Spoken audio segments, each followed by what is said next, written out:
chair a little bit across. Yeah. You're starting now, right, guys? Yep. Yeah, we're live now. Hey everyone, we're live. For those of you who are watching, no one obviously knew we were live streaming, so who on earth would be watching? So I don't know who I'm talking to, but anyway, I should probably actually get the game up, shouldn't I, Ben? Whilst I do that, Ben, entice our non-existent audience, as per usual, what we're doing on our live stream today, what we're watching. Something a little bit different, by which I mean we've done this before. It's a another Glorious Saints live stream. Let's watch this instead. Yeah, yeah. If the game goes south, we might actually. Let's do a live stream of cricket down under. No, but yes, continue. It's a so it's a bit of a post-mortem for me. It's the very last Saints game of what's been a very disappointing season. So it's going to be a bit of a a bit of a piss take in terms of everything that's gone wrong for the club this year has gone wrong, and certain events that have transpired from certain teams that were made. Watch as well. And the crowd looks incredibly packed from what I can see, not. And some good lag. As my computers decide to freeze kind of. Yeah. Camera's still going, so here we go. We are live. Okay, good. Yeah.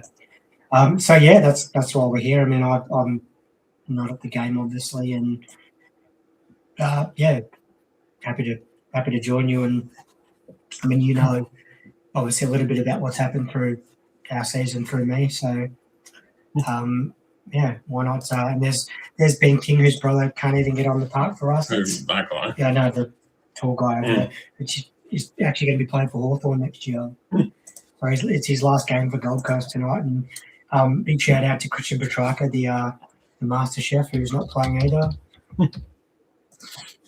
What happened to whereabouts is the guy you signed at that same time who had a concussion track record? Yeah, before him. Yeah. With the number one pick. Yeah. Shout out Paddy McCartan if you're watching, probably not, but Speaking of concussions, Ben, boy, have you got a story to tell. What a crazy last couple of days it's been. Work related injury, unfortunately, and maybe the only guy in the history of the country to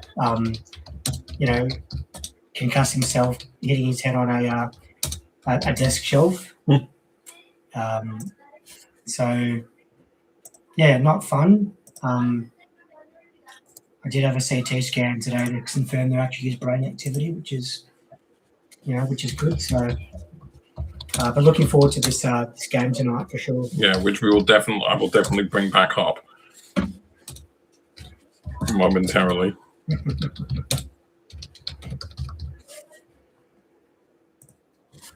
Okay, let's actually show you the game. Yeah, so we're off and running. Looks like a packed house at Marvel, and I say that very tongue-in-cheek because it absolutely doesn't. Especially after the events about 10 to 6 last Sunday, which rendered our season over, and we weren't even playing in the game, and it was a draw. So one of the most Kilda things ever. We're not even taking part, and we still find a way to get screwed out of it. There you go, it's much bigger screen now. Oh, beautiful. Our Saints group chat, we're actually doing it closer to the pin in terms of the crowd tonight. So, what was your prediction? Yeah, about 13,000. We're not doing a score prediction. He's not doing a score prediction, people. He's doing a crowd prediction. Yeah, riveting. About 13,000, which is terrible. But this is the 300 game a year, Brad Hill. So, well done to Bradley Hill on his 300th game. Obviously, for those of you who joined earlier this year, we did the Carlton watch along, and when the Saints played Carlton, and they beat them, not like last week, obviously. Yes. So will Ben have Ben's team have the same luck? Every time I've watched a game with him, they've won. Granted, that's only been twice, but still. Well, just as well we didn't live stream that Sydney Swans game from earlier in the year when we should have won, and lost in the last 30 seconds or whatever it And he's was. like, what on earth are you gonna do after the end of this game? Because obviously you're not gonna have any other AFL to watch for women's, I guess. But unless VFL Rowan make the Marshall, finals. that's a mung of a kick. What am I going to watch? Awesome Powley's playing on the weekend. Phoenix start their season in about a month. We're going to do some live streams of that, by the way. Yep. Some NBL live streams. Playing out at Knox. That's a good idea, actually, because I won't be going to those games. Yeah. I thought you said you were going to go to a couple. Nah. Oh, no. I probably won't. Mm. They're usually I think they're on Sundays at one's at 5 and one's at I think 7. Oh, yeah, so fair it's enough. just too hard to get there. And usually the FPOS is usually down. Yeah. So, come on. Go Hugo. Go Hugo. Maxie Hall, that's a push in the back. Let's go on. What I'm playing. And that's out. That's where our seats are, just around there. Shout out to the R16 crew who's your mates are definitely there right now. At the game, yep. Wonder if you're going to see them. No. But that's where the Saints coaches come down the race next to us, which is always good. So I can give Robert Harvey some coaching advice. He's not the coach, but so how's your uncle Neil, who used to played for Australia? I don't know if he's related to Ian Harvey. I don't think so. But yeah, I mean, it's obviously the last game in what's been a really disappointing season. Quite frankly, a bit disappointing or stereotypical at this point? Both. Yeah, stereotypical. But hey, if I'm going in semantics, we're finishing better than we did last season. Well, maybe not. Yeah, depending on the Giants, maybe not. And you. Yeah, because you could lose this. Well, if we do and the Giants don't win either, we'll still stay in 11th. So, which goes to show how it's a very moral victory-driven process with this club because, celebrating finishing one spot higher when there's 10 teams that make technically finals and we're not going to be in it. Although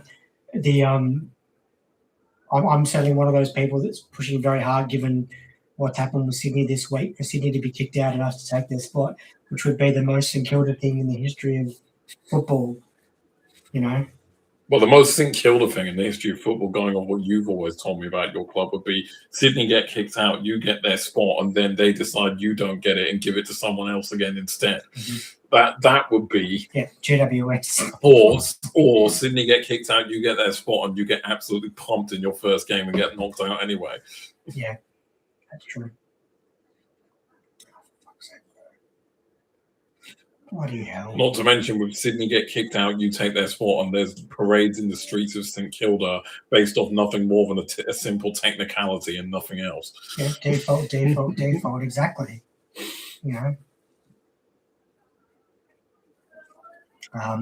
But yeah, disappointing, and every other adjective you can use. It's just, I think I mentioned to you during that Sydney game a couple of months ago, we had one game outside of Melbourne for the rest of the year after that. The only other one was at Geelong. Yeah. And we still didn't make the 10. I was pumping up our run home, thinking we couldn't surely. Well, you've been pumping up the Phoenix, haven't you? Yeah. To no end. Well, that's different. For those NBL fans out there, Ben is quite convinced it's their year. Well, we've made the semi-finals the last two seasons. I'd say have at him in the chat, but obviously we haven't got anyone watching, so. Yeah. And it's after 9:30 in New Zealand. So yeah, breakers, mate, can't. We don't live in New Zealand. Oh, okay, yeah. Max Hall, first goal by the siren. Could be all Australian split. Which would be even more hilarious. Same check play finals, yet we've still got blokes in the All Australian side. But yeah, it just sort of proves that you can have the best sort of fixture in the competition, and if you don't win game, it doesn't really count for much. So, obvious, that's fact, isn't it? Mm-hmm. Yeah, but it's like I was saying to you before we jumped on. I was sitting with new Swans mates at that Swans game a couple of weeks ago. It was when I messaged you in terms of deja vu, and there'd been an injury stoppage, and we're up by four goals or 10 points or whatever it was. And I said to my Swans mate, I said, "You guys have won this," and we still had about 35 minutes left to play. And sure enough, we'd done everything right all day, and they came out and beat us. So, bloody hell, Jack.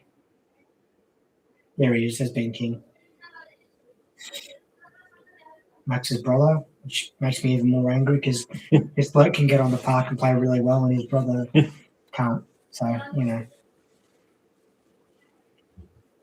One thing I never understood is why are the coaches up in the box with a headset on? Why wouldn't they go down on the pitch? Some of them aren't. Oh. Some of them do coach from the bench. I think Collingwood's coach does. Yours doesn't. No. But our coach is diabolical this year, and a lot of the social media comments are telling him to retire, and I don't think that's a bad That's move, offside, actually. isn't it? No, it's offside. I wish. It's quite far ahead of the last man there. I'm Where's just saying. Where's VAR? Yeah. Exactly. I think I was showing you that clip of the first one-day game here in 2000 between Australia and South Africa. Ground's come a long way since An then. international, not like not one of your classic mercantile cup. Oh no, they wouldn't dare to play that here. This ground is way too upper class for the mercantile cup. Yeah, Hunt Road Oval, maybe. Not even Junction Oval's good enough. Not even Junction Oval's too good for the mercantile cup. They did, well, it was IMG Cup, and they did play a couple of games there. So Peter Siddle made his debut there, I'm pretty sure. Yeah. Come on, boys.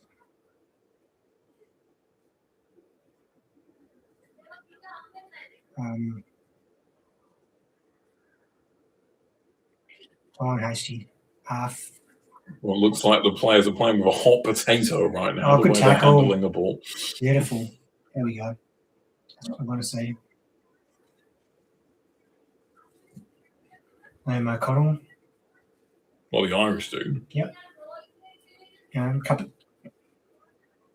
Did I tell you another couple of Irish blokes, except for the other guy that won the Canadian Championship? They're joining next year. Rick O'Shea and Patio Furniture.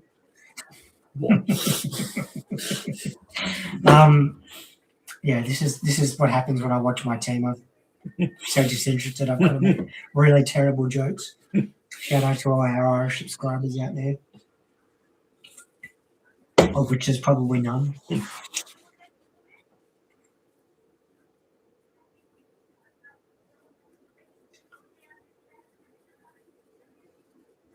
But I mean, just a little word on Gold Coast. They've been awful this year as well. I think they've only won 1 or 2 games since we played them in Darwin. That was months ago. Yeah. Shows how badly they've gone.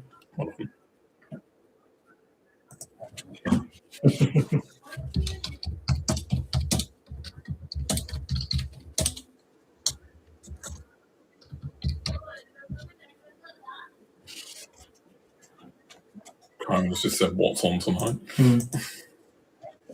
Come join, Kyron. Even though you're not here now, so you wouldn't be hearing that. But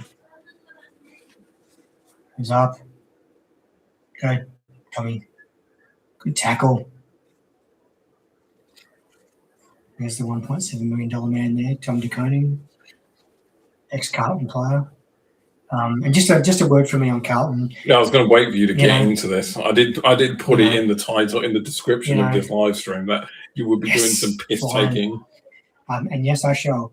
I mean, I was talking to you before about like what Premier League club would you say is more obsessed with another club than rather than focusing on their own fortunes.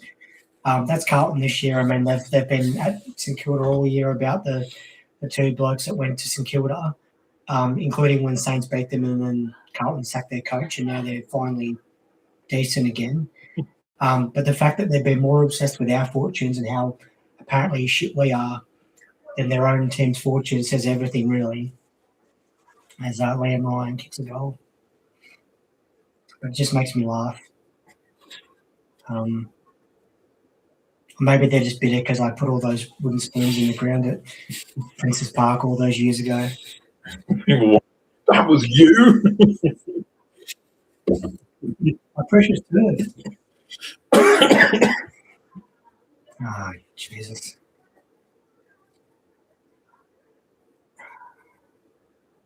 Yeah, of course they're going to pay that.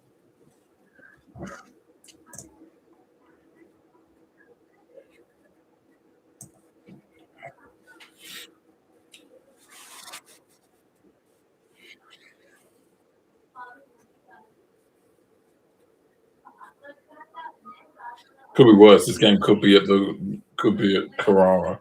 Mm-hmm. We probably will end up playing there next year, actually. Oh, you've not played them there in a while. No, a couple of years.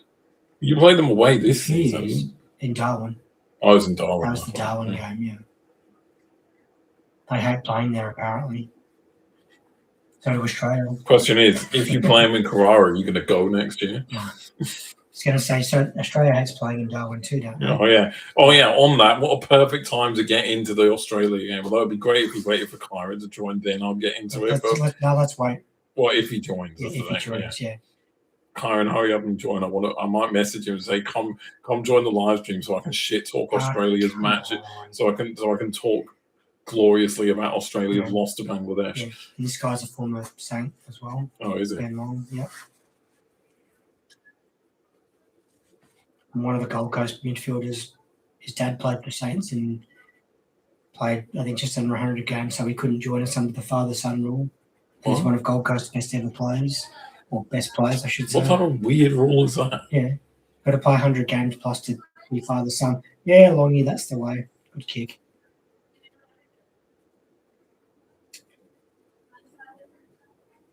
Oh, and speaking of Saints, shout out to the butchers at Mont Albert for the Notch Cabana on last weekend. It was sitting there at the MCG in the third row back at the positive stand, just snacking away. It's so good.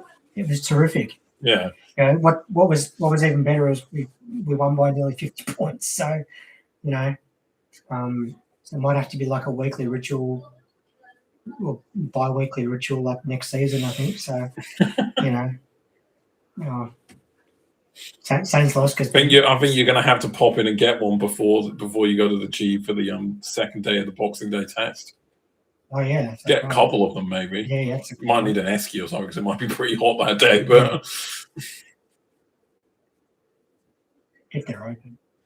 Yeah, they'll be open. 27th. You'd have to go pretty early that morning. Though. Yeah.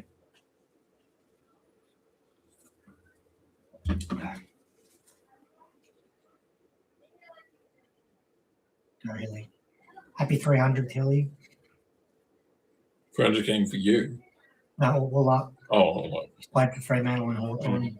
Won a premiership with Hawthorn. Speaking of Hawthorn, wasn't there some stuff you wanted to say about that? Me and my old man, we drove past their facility in Dingley the other week, and it's an absolute tip. No, not that, but more on the point of zoning stuff or something. I mentioned to you, we're sort of speaking about weird rules. In the 80s, they had... Can I just say, before you go into this, when I said you want to talk about Hawthorn, you go, we drove past their training facilities in Dingley, and it's an absolute tip. What isn't in that area of Melbourne, eh? But yes, continue. So back in the 80s, to try and sort of equalise the competition, go Toby, get him. Oh, far out. I know next to nothing about AFL, and that defending was awful. I've never seen a play that was so open. That looked like watching in a game of proper football. No one's watching this game, watching our live stream right now, so they can't pick up on that. In a game of proper football, let's dissect it. You dissect it. You're the expert. Okay, terrible handball, hospital handball, and look, counter attack, and look how quick they are. We're just quite happy ball watching. You know, they're already off to Bali or whatever. What was I saying?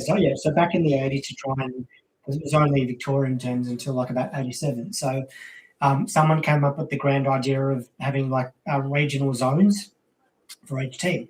So each team had their own zone that they could choose players from, and where the story gets interesting is Kilda was meant to have Frankston, and lo and behold, about 30 or so years later, they moved to Seaford. And Hawthorn got Frankston, and St Kilda got good old Ballarat.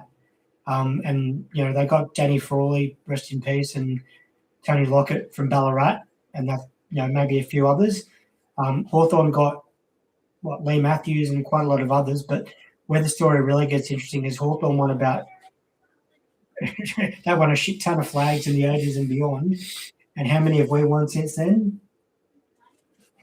0. Uh-huh. But you did have Tony Lockett. We did, and we still couldn't win a Prem. That's no, but there's a thing. Would you trade Tony Lockett for all those previous plays? Yes. Okay, fair enough. Given how bad the 80s was for us, yes. I thought you were that much of a fanboy of him. Maybe you'd be like, no, fuck the premierships. I still want him. No, he was amazing to watch, though. And I think I've shown you some clips. But you only really saw the back end of his. Yeah. Oh, I know. On TV, actually. Yeah. It was the 80s. Yeah. I remember being pretty devastated as a 9-year-old kid when he left, and 2 years later we were playing off in the grand final. This is the guy I was talking about before. His old man's still on the board at Saints, and yeah. Did he play for Saints? Dad? Yeah, his dad did. Yeah. I'm assuming you've seen his dad play. Yeah, in the 90s. Was he good for you? He was alright. He played in that Hale game, I'm pretty sure, in 93 or whenever it was. For those of you who are aware how old Ben is, that kind of shows you he's watching players play and vividly remembers seeing their dads play.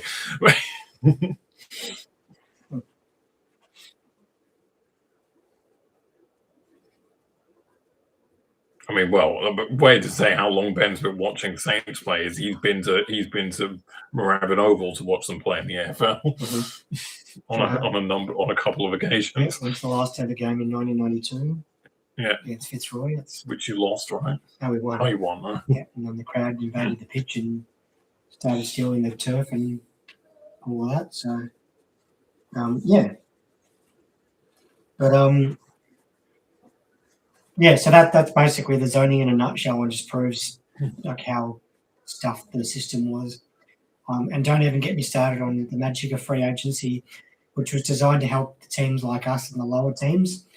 And you got those players out of contract going to the best teams. So Lance Franklin, who played for Sydney, he was meant to play for GWS and was pretty much going to, and then Sydney came in and got him. And the rest is history. Really, that dude with like the $1 million contract or whatever you said it was. Yeah. I can already tell we're probably not going to win this game. I'm just telling you now. 6 minutes into the game, I can already tell we're not going to win this game. This reminds me of me watching Brisbane Heat back in the glory days of like the early 2020s, where after about 2 overs of the match, I could already tell we weren't going to win. Stray handballs, that's what's annoying me.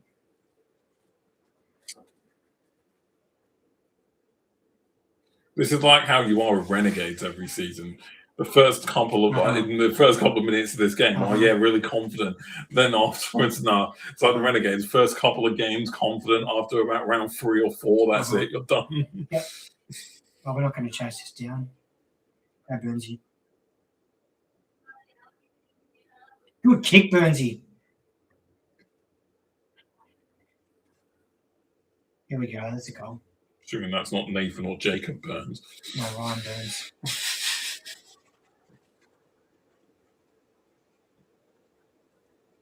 Shout out to Jacob Burns or Ryan Burns or whatever your name is if you're watching. Oh, you have an injured player. Oh, it's that dude. Yeah, it's that dude. Yes, the $2 million man who pulled his hamstring in the first 5 minutes of that Carlton game. Oh. And that's the exact moment I knew that game was done. Oh. As soon as that happened, I'm like, no, we're not winning this game. Oh, you won last week, apparently. Yeah, we did, but that was Richmond. Yeah. Which is probably why my cousin, who I was meant to go to the game with, messaged me saying, I'm glad I didn't have to sit through this shit. So, the Richmond game? Yeah. How come?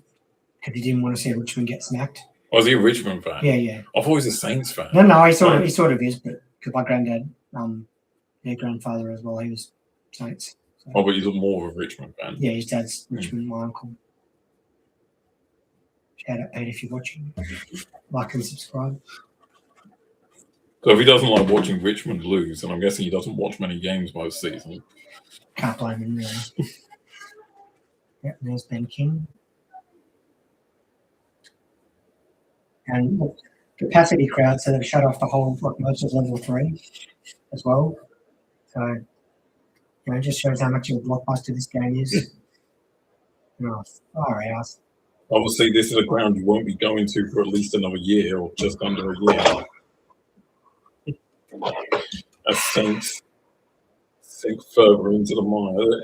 This, I mean, look, I don't know much, obviously, but this has got the writing on a potential 100 point, 100 point game. Maybe. Because it has the feel of an end of season game where both teams have something to play for. Yeah, absolutely right. Yeah, explosive terrible, and they're both already on the plane to Vegas. I think those two. But I mean, this time of the year for me doesn't sort of say, oh, the season's ending. It says, oh, Saints are going to have their end of season merchandise coming up pretty soon. And you guys spend some money on Saints gear. Maybe a player which you jump for a new pair of socks or something. I don't know. You back that.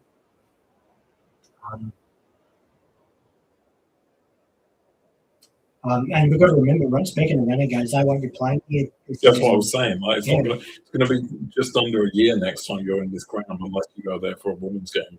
But, I don't even know if the women play there. But, we did the other week, but we don't anymore. No. So, you're right.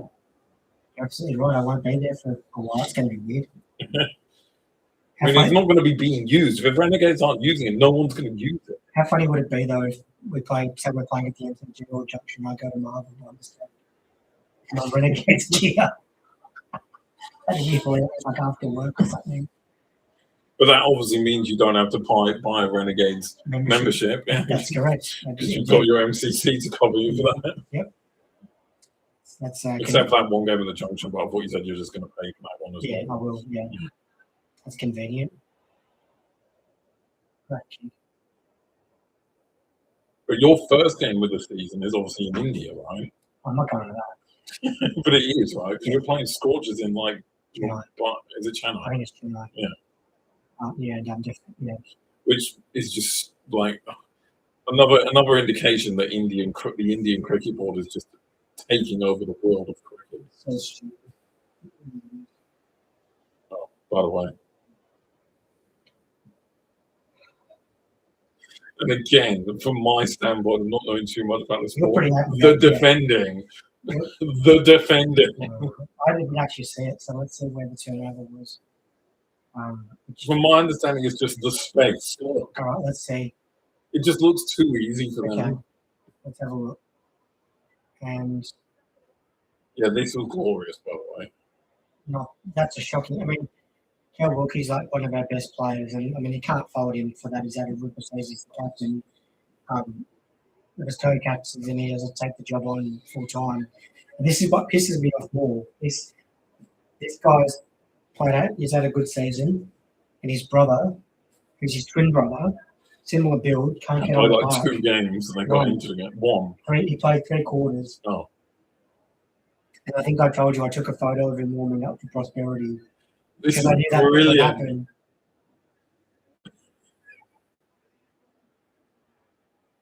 Wait, what?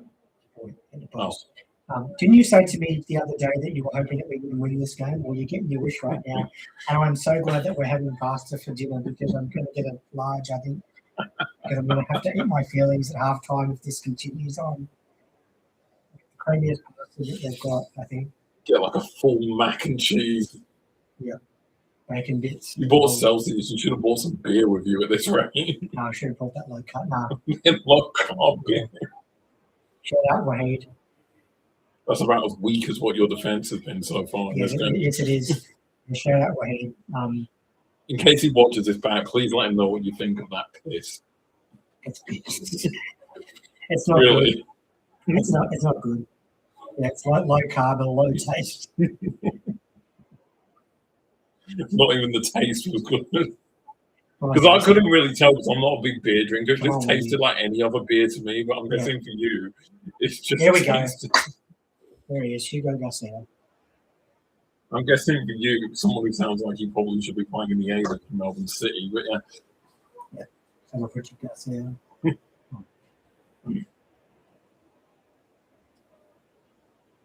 the other thing is, you're playing a rotated side. As in we make changes from last week. Yeah. Yeah, because one of our defenders is playing his No, last no. game tonight. Oh yeah, I was just saying, but like, do you have kids out and stuff like that? Yeah. Like young players. Yeah. Playing, yeah. Most of them are playing, but some of them aren't. You Like, are there any VFL players who are playing tonight? no. Their season ended last week, so Where did they finish? about the same spot as the Oh. season. I mean, you're consistent. I'll give you that. No, but to be fair, first season back as our own team in 25 years. Yeah. They've done pretty well. I didn't get to a game, unfortunately, because of the ridiculous fixturing. And as you know, I love the way that the AFL and VFL is overlapping each other. Oh, I'll go to the half a game of the VFL and then I'll go to the seniors, or vice versa. So, but the future is bright for these kids. So that's one thing I'm looking forward to for next year, and seeing how much more money we can spend and players that can hopefully stay on the park. I was actually pretty critical of the fitness staff at the club as well. So, hey, if he wants more than 4 hours sleep, that'll help him. It's not boring. Far from it. What a goal. Just trickles over the line.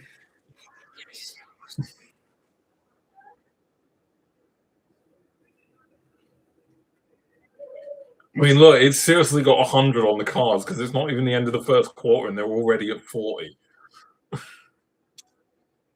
What did you say the name of this pasta place was? I don't know the name. I've got to look on. I'll check. Oh, yeah. The quarter's almost over. I'll get my phone at the end of the first quarter. That's right. Clearly, that's my thoughts on the game, how good the game is. I'd rather be looking at it past a takeaway menu than watching the game. Sweet Jesus. Hey, you might, like I said, you might get your wish. Yeah. 100% record of victories, us watching out these games. From the two games of watching, yeah. Please tell me that Carlton game on Sunday so we can watch that at TGI and you can. I'll have to find out when it is actually. It won't be this Sunday. Oh wait, what? Because they're playing Saturday afternoon. Oh, so it's obviously okay. Never mind. It's the week after. Wait, they got one extra game. Yeah, well, that wild card game that we didn't make. Yeah. And that won't be on the Sunday, I don't think. It'll be on the. Obviously, whilst we're doing this live stream, we might as well talk about the St. Pauli game because obviously the Bundesliga still hasn't started yet. Yeah. Obviously, so we're going to be a few games behind. But I mean, look, to be fair, you started so well, and then absolutely shat the bed. Yeah, with St. Pauli, ourselves really just 2 goals. 2-0 up. Yeah, should have even scored in the first 10 minutes and didn't. And then just left the door wide open, you know. But your thoughts on the game as a whole? Well, could be 2 defeats from 2 games. So I'm actually not too disappointed. But you're liking what you know, like with the tactics that obviously Marcel Rappers now. On your right, here we go. Sort of looks like we're more attacking, and I like that. Defensively, I think there's still a little bit to work on. The window's still open. I mean, look, you obviously, as much as you slandered Metz and Val last season, you know, you've lost 2 big defenders there for this division. Yeah. And, like, obviously the replacement is not going to be as easy. No. Ben Vol as well, that's the other thing, less experience. He's been pretty good, though. Yeah. By comparison, I heard the last guy couldn't catch a cold, so, you know.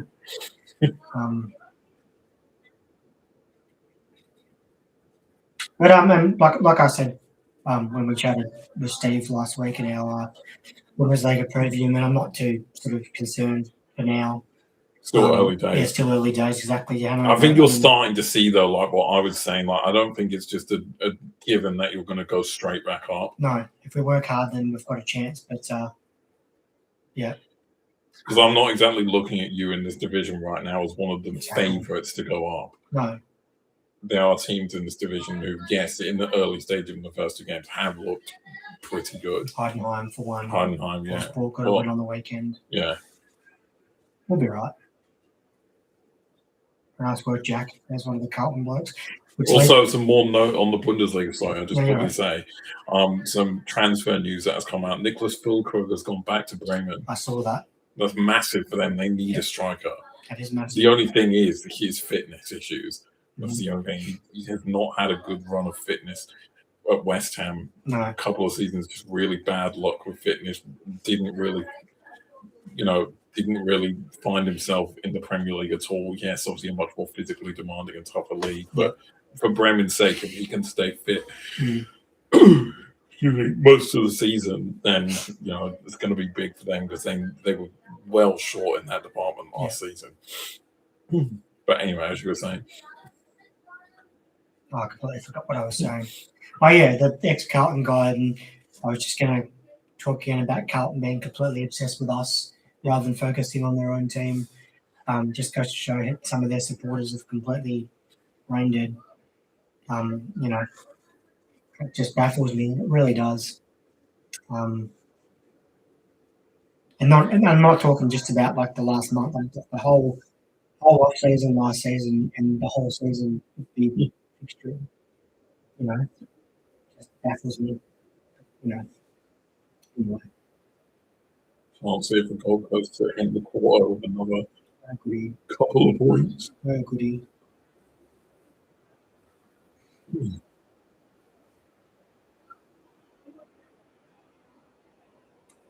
That's exactly what it'll be.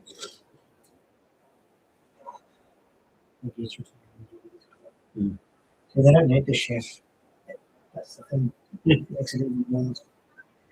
Wow, almost 50 points by the end of the first of 4 quarters. And they keep going at this rate, they are going to go close to 200. That won't happen. I mean, what's the most you've ever seen against Saints? How long have you been? Would it be that Geelong one? Yeah. Well, no, they won by 120 points, right? How much was what in terms of losing margin? Well, no, the most points you've seen scored against you in a game. No, that you've seen. Oh, that I've seen? Yeah.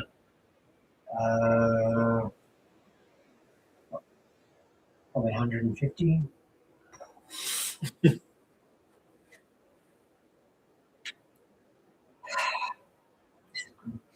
I'm really enjoying this.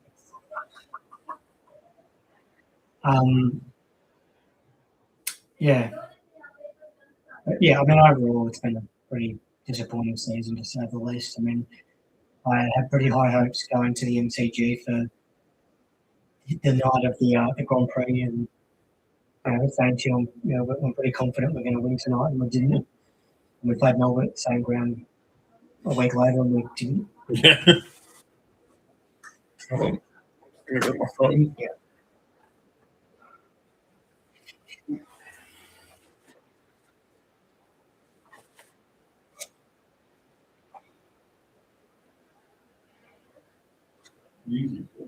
Yeah.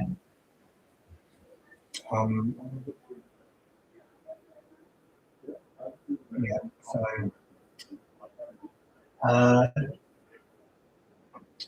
Pretty disappointing season. I mean, the same Chester before. Sort of around the halfway mark, we had one game outside of Melbourne for the rest of the season, and still haven't made the top 10, which is pretty damn annoying, to be perfectly honest. So yeah, but moral victory. We've got every chance to finish 11th instead of 12th this year. He does look a bit like him, doesn't he? He does. It's very true.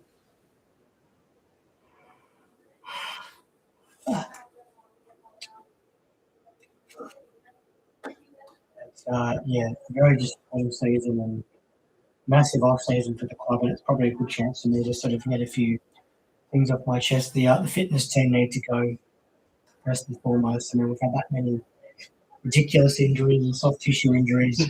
The fitness, the head and strength and conditioning coach I think that's just a buzzword in sports now.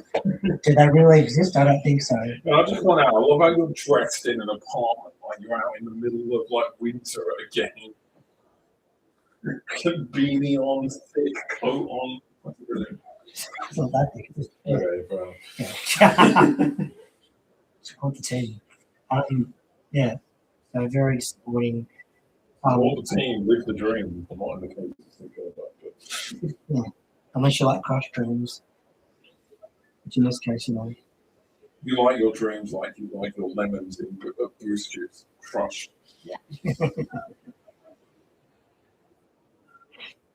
Let's see what the group chat's saying.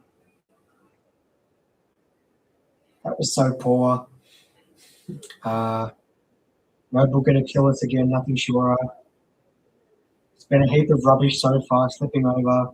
Shit handballs from both sides. It's a nothing game. We're boring AF. These are real quotes, by the way. What the absolute fuck was that? Jesus, Callum. You know, we go. Definitely a last round, nothing to play for game. LOL. It's plenty of those in what's always the same thing. Now I should stick to eating grass. That's my personal favourite. Well, There's a Gold Coast player who on the Brownlow, and there's footage of him like pre-game eating grass on the ground for the game one day. who are they? Brad Johnson and Eddie Betts. Never played for Saints. No. One played for the Bulldogs and hates the States because we knocked them out in 2 premiums consecutively. There you go. 8 centre clearances, Gold Coast 3 to St Kilda. That's why we're not winning. And that's also why we're not winning. 92% inside 50 scores to 46. Okay. It's gone off. Yeah. But yeah, as I was saying, massive off season again for the club. I mean, they've got money to spend, but the head and strength and conditioning needs an upheaval. You can't have calf injuries and soft tissues and ridiculous injuries, and a guy who's on a massive contract, big forward, he can't get on the park. Something's got to change. Frankly, it's been another disappointing off season. It really has.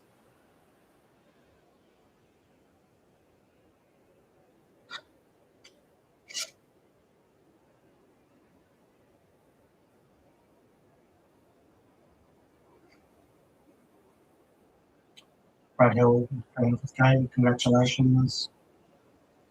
That warrior of this footy club.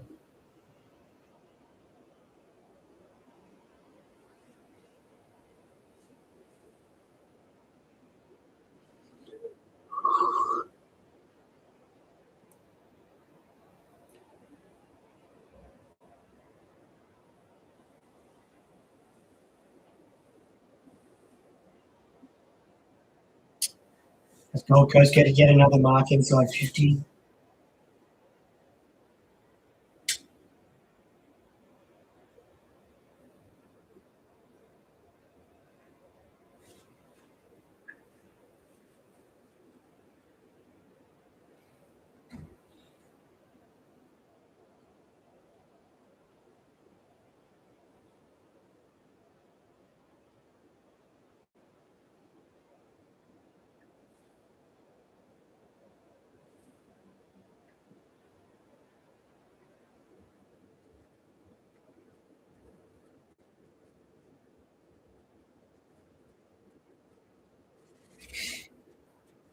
Forty-seven plays 31.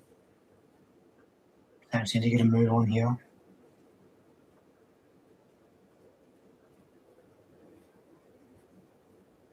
Jesus Christ, guys. Come on, good tackle, Tobes.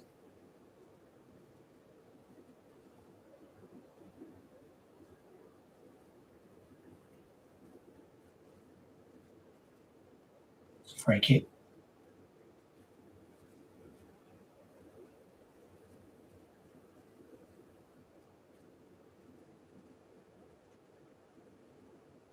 I'm Toby.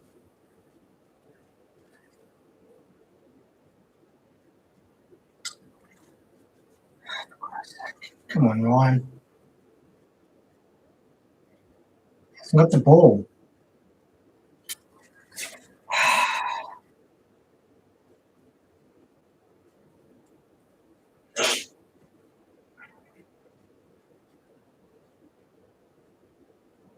Oh! Oh, that's Weeks. He might be playing with them next season, though. Oh, my God. Wow. That's one way to give away a free.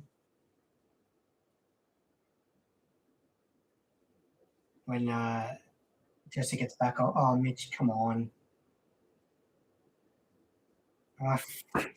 Lay a tackle, lads. Come on. Come on. What's out? All right. Oh, goodness gracious. Ooh. Yeah, he's gone. See you later, Rao. That's Weeks.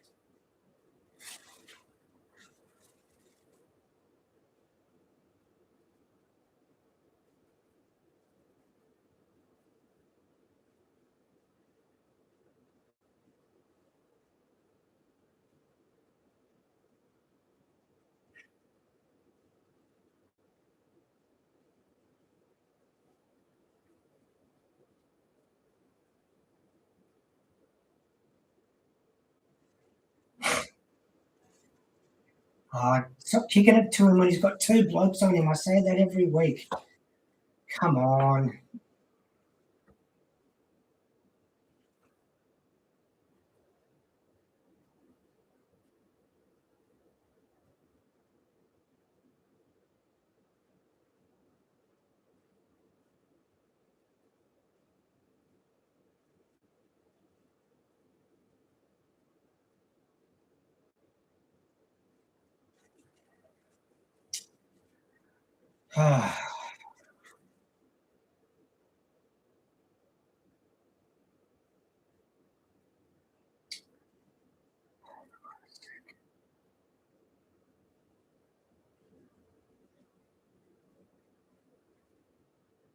Right, Cal.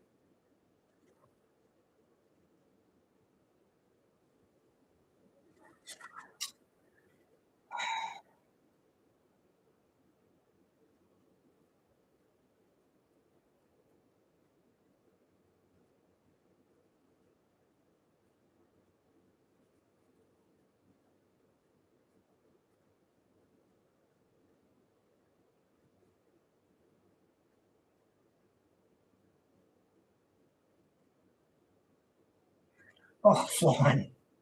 Almost. Great tackle. Well done, Butts. There you go. Ryan Burns, why are you playing it full forward? Oh, he's got it.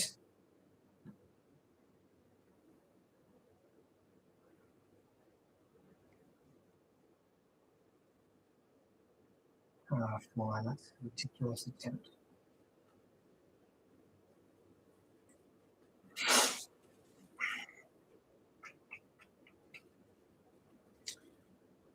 We'll run it back to 10 points if he kicks it. Again, it's been incredibly disappointing thus far.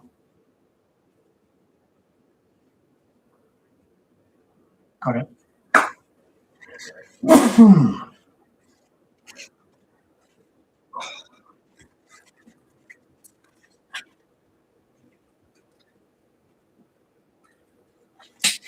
Whoever that is, that prop side here looks terrible.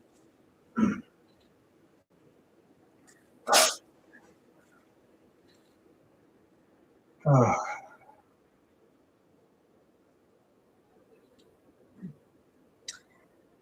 Certainly crowd-wise, it's about the same as a Renegades home game, so not much difference there.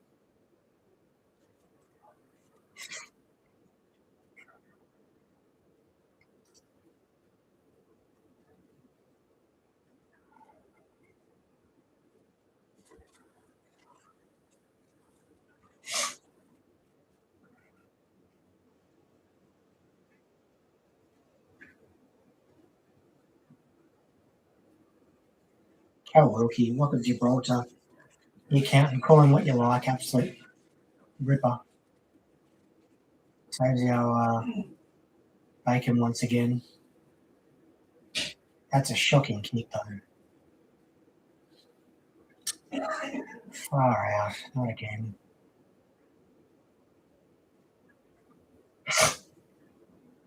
Oh, God. Good switch. Go Hilly.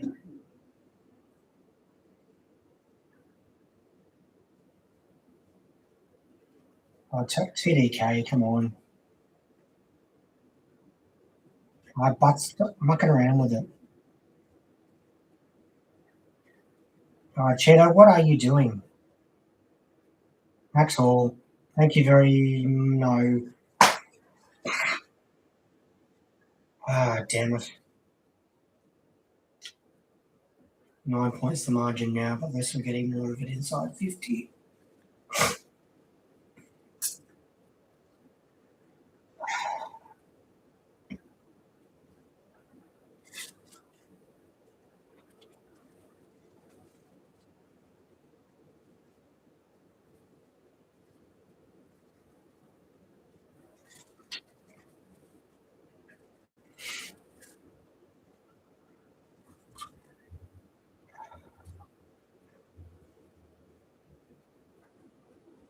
Ah.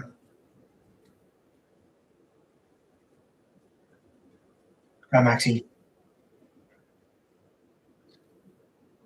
Oh, go Barts. Well done. Great kick. Come on, Mitchie. Brilliant.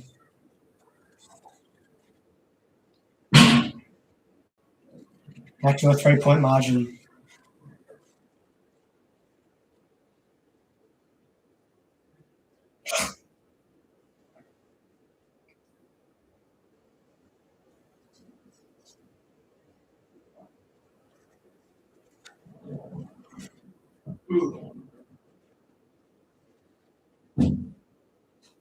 Further damage been done. To them, yes. Oh shit! So since you've been gone with 3 goals. 2, sorry. So 3 points down. Skills are still terrible, but yeah.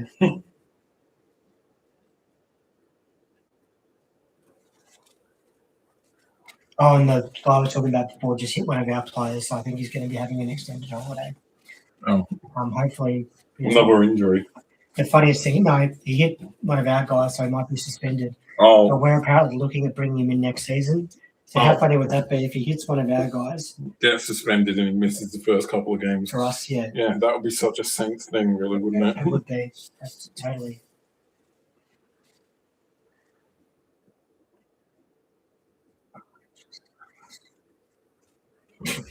So look what happens in this effect. All right. I am literally the reason.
Oh yeah, as soon as I sit back down, that's true.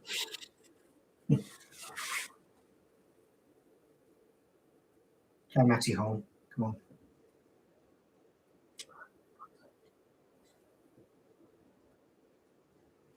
Oh, it's our ball anymore. Go Hilly. Here we go.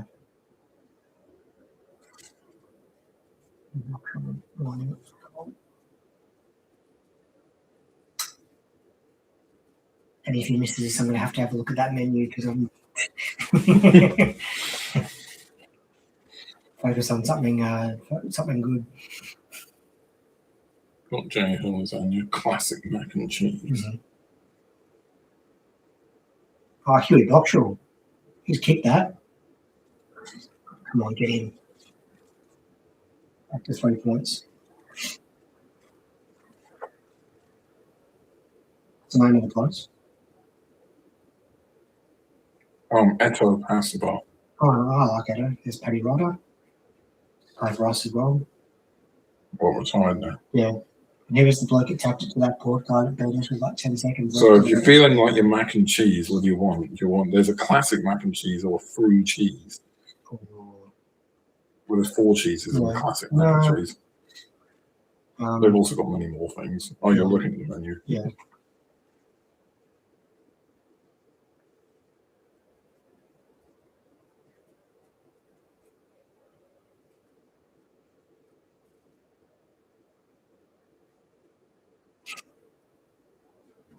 Fromage.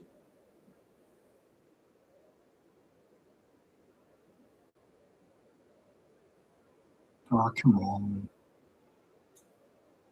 Well, we have to take goals too, so that's probably the most taken in quite a while. There's 2 grand away, isn't it? Oh, you must be looking. I'm on you. Oh, there you go. Menu. Just go look at that. Yeah.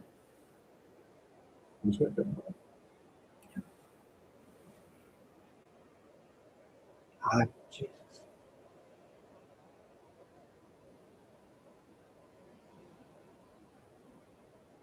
Oh, Coops. Oh, Coops.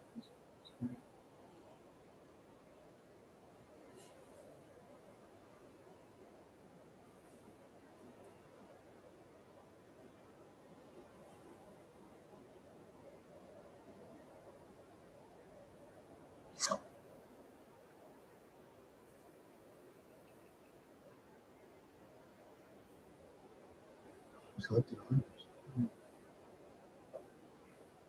Owners, 3%. Between mac and cheese. Go for the mac and cheese. No. Free cheese. No.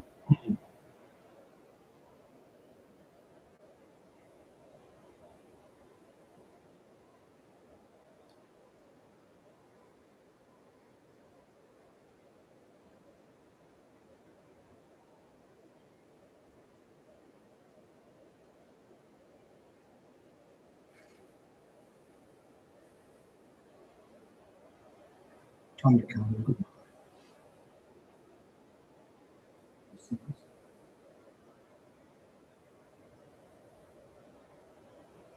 Do I want to get the glove?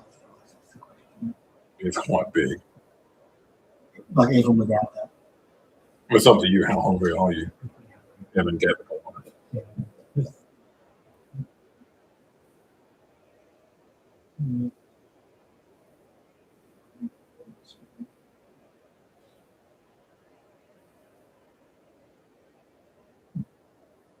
They're both too much. It's not the best though.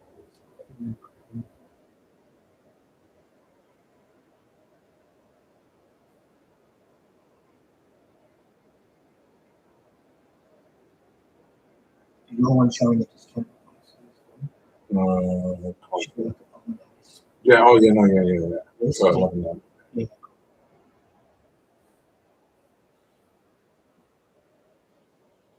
They got raviolis as well. Yeah.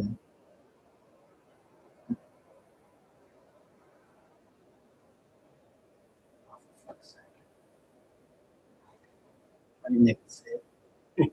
The chat just posted with some machine. Oh yeah, ravioli. Beef and vegan ravioli.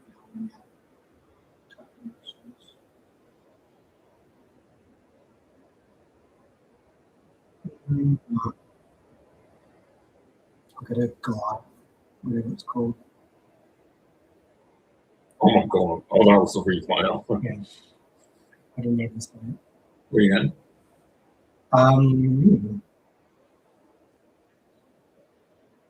What thrilling viewing for the people who aren't watching. Mm. Us deciding what to eat. Yeah, I guess. Guess or get.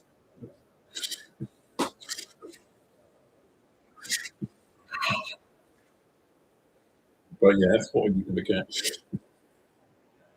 I'm gonna get the Alfredo cream. Goodbye, right? Yeah. What type of pasta?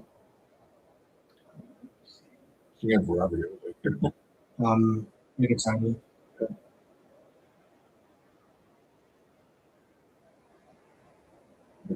Sauce. More fine. Ah, Was there anything else you wanted? nah. Sides or anything like that? No. Yeah. So what does that come to? 17? For you. Yeah. 17. Mine's showing was 11. It'd be 12.50. Mine's showing different. If I'm on the same app, mine's showing 11 plus 17. I would have thought mine says 12.50. So, yeah. We're already on the same one anyway. It's going to be $1 extra. Yeah. 12.50 extra. That's fine. 1950. Yeah. That's fine. Okay. Okay. Yeah.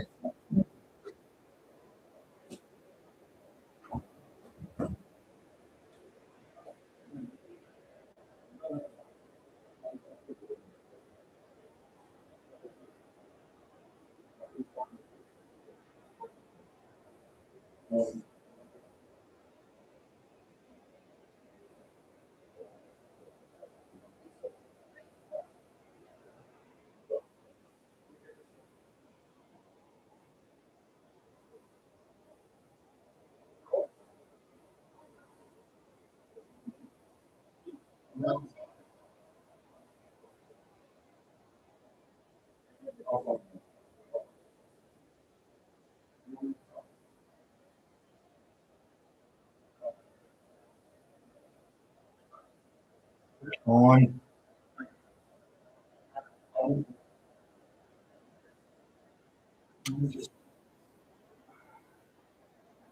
Hold on here.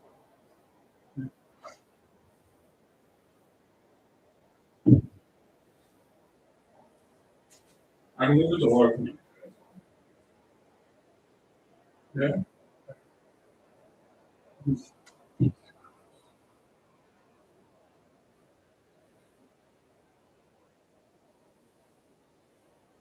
No. You don't want any drinks. I've got water. Yeah. I usually charge like $5 for. Yeah.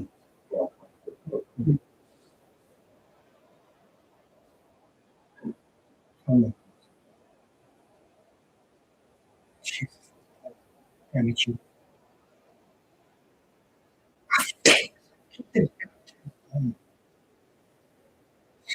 This is the real last, or the real Malaysia folks.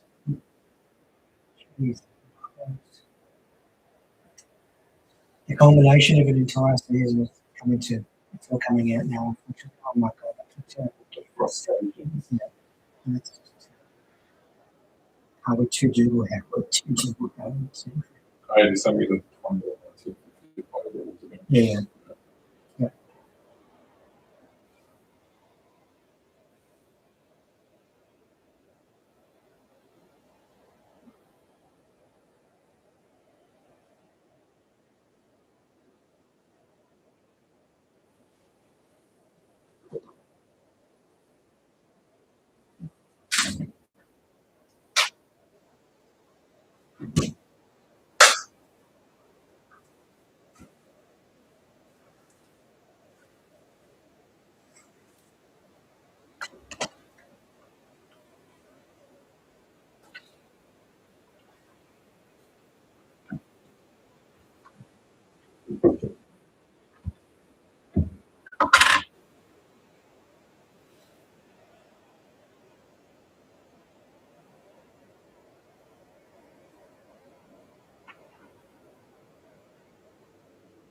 That's raining.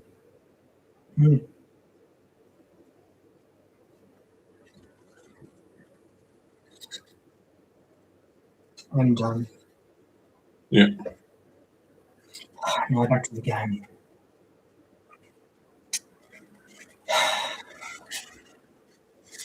Let's go over in the group chat. Probably could end up being quite a high scoring game. Well, there's nothing to play for that Tuesday.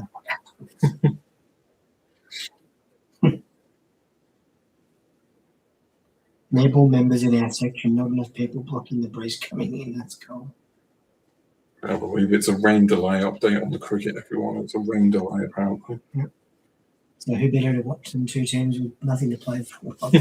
All the rain, leads comes down. Knots are currently 3-14, though, after 6 overs in the county championship against Surrey. The Oval as well, one of the flattest grounds in England so far this year, so that's surprising.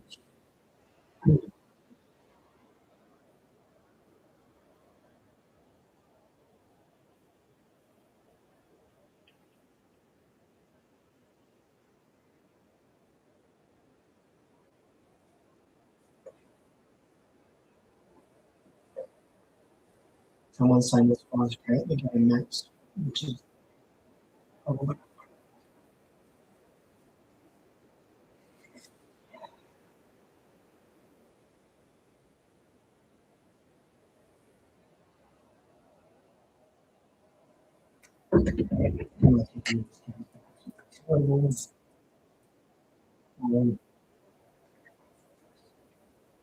Remains. I know it's the last game of the season. Okay, finish with. Oh, it's just terrible. Swing and a miss.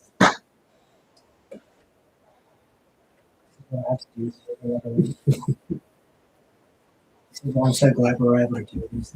It's very, it's all been very glamorous us when we've done these sort of games, but now you get to see the opposite of it. It's not good. I know it's I guess when we start doing those Phoenix live streams, when the NBL starts, it's going to be a different sort of reaction for you because you're usually quite confident about them being quite good. Yeah. But we do sometimes drop games at which we can. Oh, really? Yeah. You're quite you're like super confident about you going to win the whole thing this year. I'm guessing you can make some good signings. Yeah. Enlighten the non-viewers. The brother of the guy that comes in the NBA. There's his brother. Oh.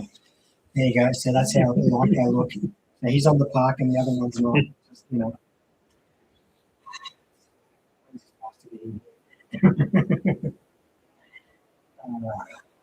But anyway, as you were saying. Yeah, Ben King lining up the goal. The brother of a guy who plays in the NBA. Some guy from France. Some guy who used to play in the NBA. His brother's just infiltrated his brother there with his kick. So he's like, just copy my kicking style. Max, get back next season, mate, please. I don't want to have to take another photo of your pre-game prosperity and then have you, Bradley Hill, what are you doing? Do they get a point? Yeah. Yes, they do. He's lucky he wasn't penalised. He had 40 touches last week, too, by the way. Who else? A guy who used to play in the NBA. Also, thought for Saints fans, their fitness coach, it might be his last game tonight too. Hopefully it is because we've had that many ridiculous injuries this year. Not got the guy trying to win a golf ball, a cricket ball, sorry, or anything, but, how many soft tissue injuries can one club have? Achilles and calves and all this sort of stuff. Could be worse. Could have finished last. Whoever's going to finish last. They did do us a favour in their GWS in that game, which is why they're not ahead of us yet. So, that might change by the end of the week. Well, they're definitely going to finish last. Yeah. I think. There's a commentator called David King. Is he in relation to? No. Actually, let me have a look at the right, depending on Was there another team down there? Yes, Richmond.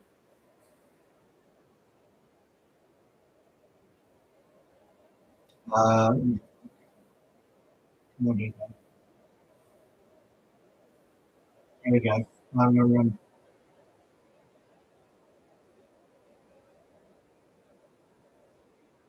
If Essendon, if Essendon win and Richmond don't, the percentage is better. So Essendon could finish second bottom if they've probably won like 2 games for the year. So it's probably Yeah. You can beat them. Yeah. Did you? Yes, we did. We did to them, we did to Richmond last week. And I didn't go to that game either. Oh. It wasn't our home game. So it's my victory principle rule. I don't give money to them.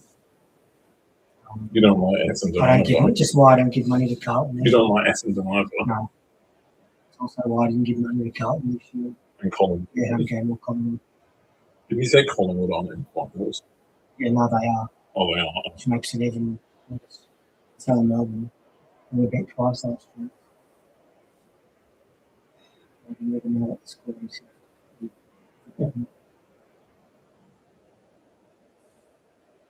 There's a reminder. What I'm talking about. It's basic stuff. Basic stuff.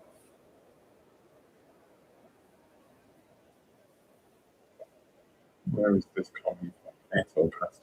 You know the place. Do you know where it is? No. I know Oh, you want to know what's perfect, right? And I didn't even realise this is where it was. Yeah. No, I've ordered from there before. I just forgot where it's from. Yeah. You know how we're watching Snake's Money? Look where it is.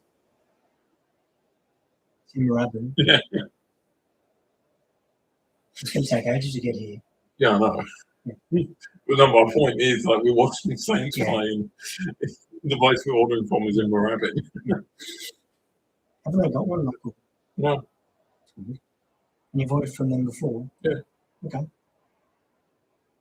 it's probably not far up where I could. Yeah, it's just right there. Yeah. Most of the way. This isn't. Sorry.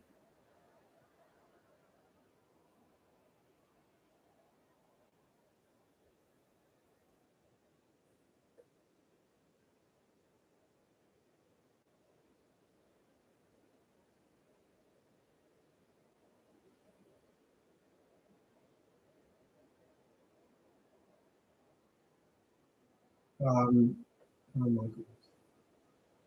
Again, just like I think his brother's living inside his head because that's it. Yeah.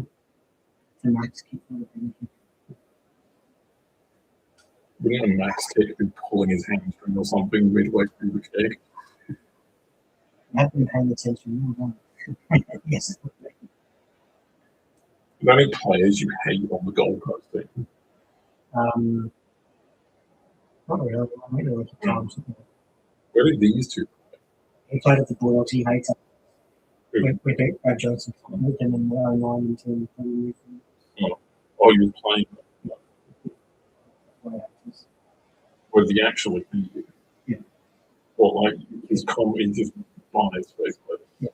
Doesn't give you credit. Yeah. Pretty much. Or only on two. Like him, he played for Carlton. Because they were no good. Oh, he wasn't part of their team when they won it. Right. They haven't won it for 30 years. Yeah, no. Yeah, so no.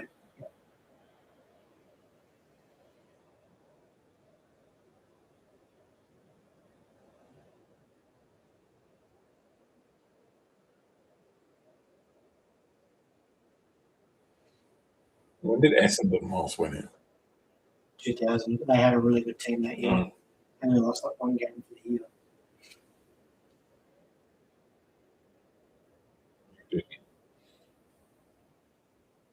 I'm pretty sure you said 2000. You wouldn't Yeah. think, right?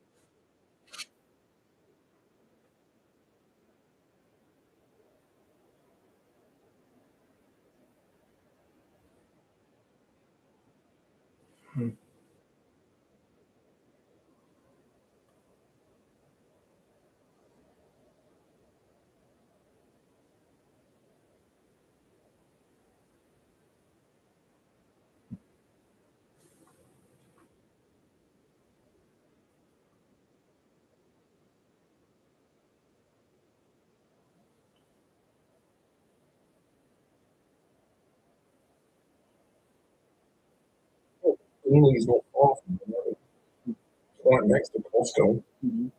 Doing the walk of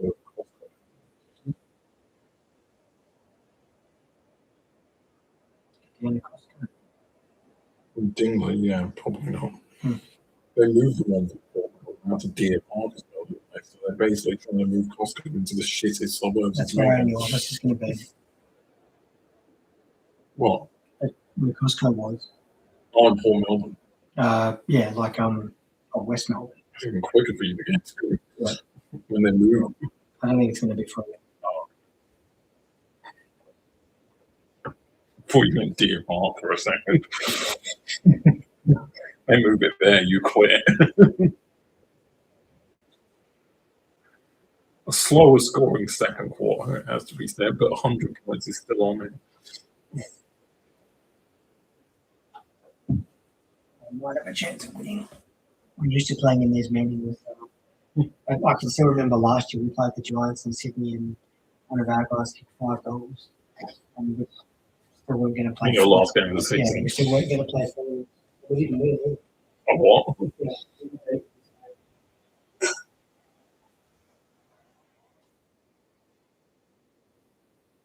Now Ben is off to the bathroom. It's my turn to talk about this while the game's not going. So I'm there to talk about.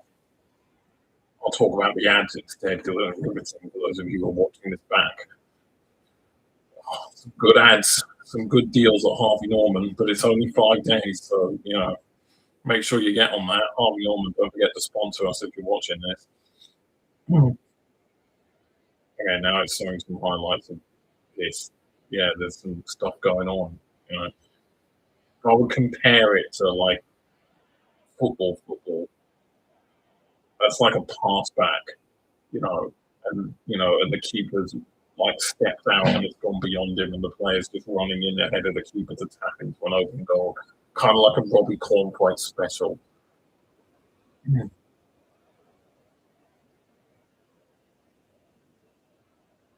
Oh, there's some people Ben probably recognizes.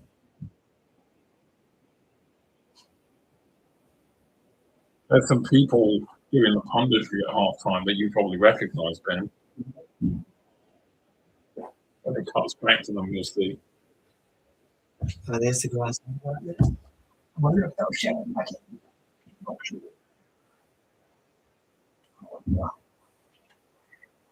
Entertaining clash. I don't think that's the right term to use just quietly. It is. It's quite a high scoring game so far.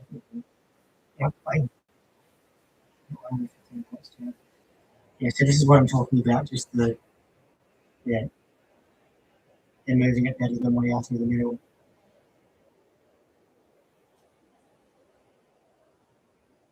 Yeah, that's the guy who's talking about it. That's one John Grant's not my he's one of Brandland. As I said before, if he gets suspended for hitting out, if he ends up playing first match. Most Sorry. Apparently, we've tried to get him to through Victoria. So this with former Saints player as well. Yeah. Jason Dunstan. Was he a Saints player? No, he was a Hawthorn player. So that's what I was talking before about the zoning. Oh. He played in like multiple premierships. Oh, he was in the 80s. Yeah. In early 90s, I was a good side. What about that Saints player? Actually. No, the one. No, he didn't. No, obviously he didn't win a premiership because he doesn't look like he's about 70, 80 years old, I'll be honest. He played in those 2 infamous grand finals, though. Oh, he did? Yeah. Was he a good player for you? Yeah, he was in that thing, I guess. Yeah. Was it? We're going to get rid of this. Something else on the TV too, by the way. What?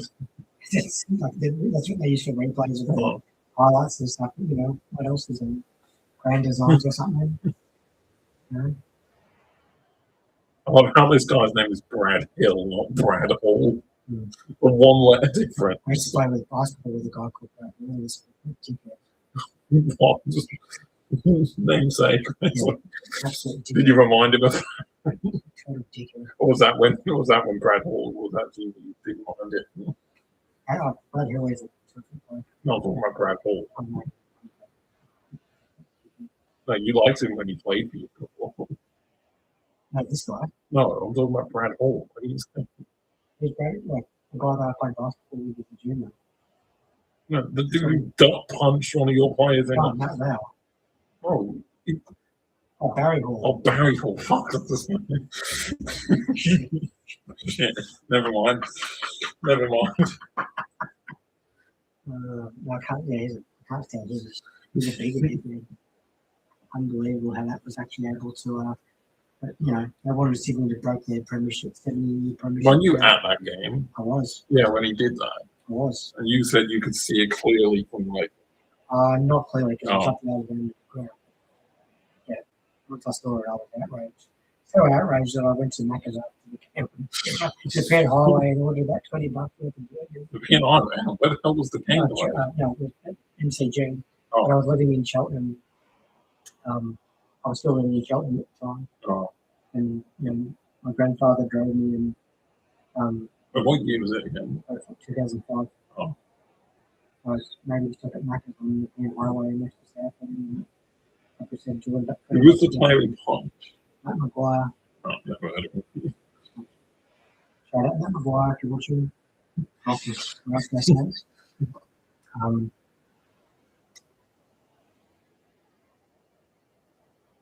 Well, that's right. I can't remember if I said this. I've got.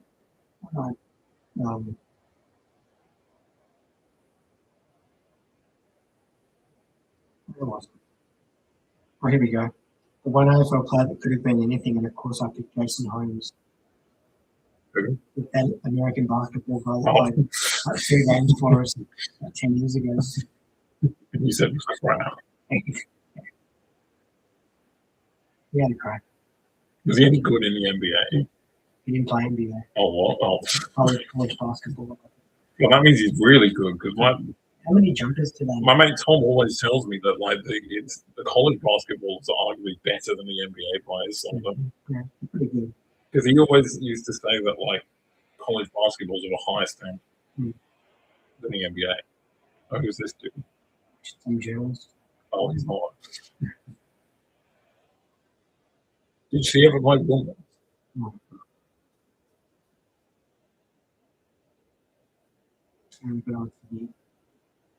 I talk about them too much. But I will. So this dude's one of the best players of all time. But, So he's like, he was as good as Lockett in 10 goals. oh, He was the guy that I think I remember telling you there's like a record of 17 goals in a game, and he's the closest anyone's ever come to it. oh, He got 16 in a game once at Waverley. against you, of course. No, against, Oh, against Richmond. I was going to say it was against you when you said it was a Waverley. I think Tony Lockett picked up about the same amount in one game after he played for us. Oh, Like the year after, 2 years after. No, it was the year after, sorry. so that's one. Yes, it's one. So Oh. against Fitzroy. Oh, Waverley, whatever it's called now. The year after he left us. so without your bias saying that, who would you say is a better player overall, him or? I'm still playing it now. Just got the premiership. No, but I'm not counting trophies here, just in terms of ability.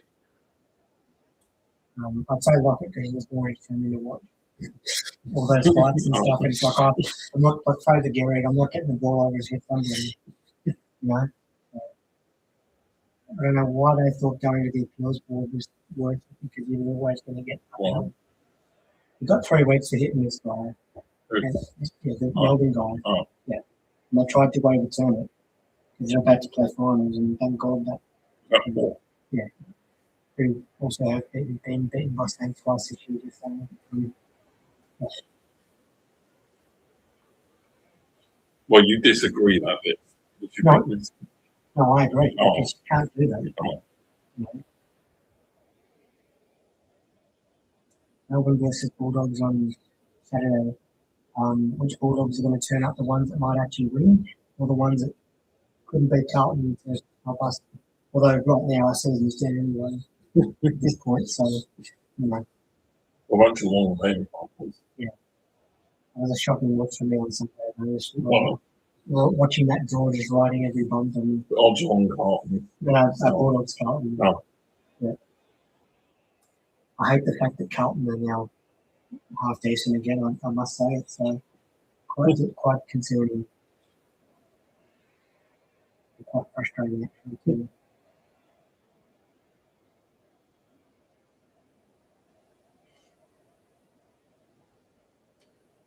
I was saying before, it looks like a Renegades home game crowd tonight. That same number of people.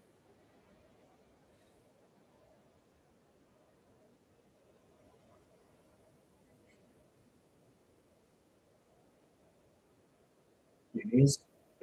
Yeah. Oh.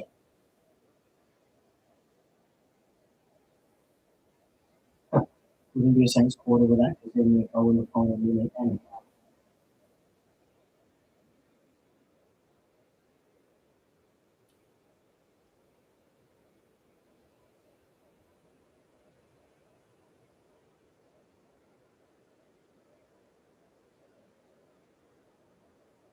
the whole 20. I was going to ask when did Melbourne last win it? 2021 Yeah. during COVID. Mhm.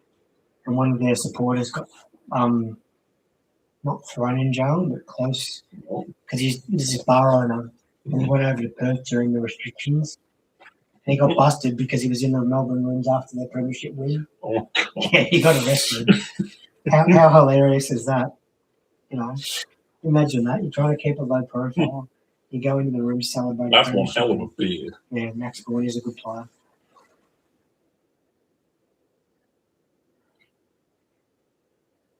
And it's actually quite annoying that Melbourne are good now as well this year.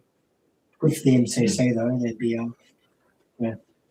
They'd be pretty happy with the local team's form. He used to play for us Oh. for a couple of seasons. Pretty good. Yeah, pretty good.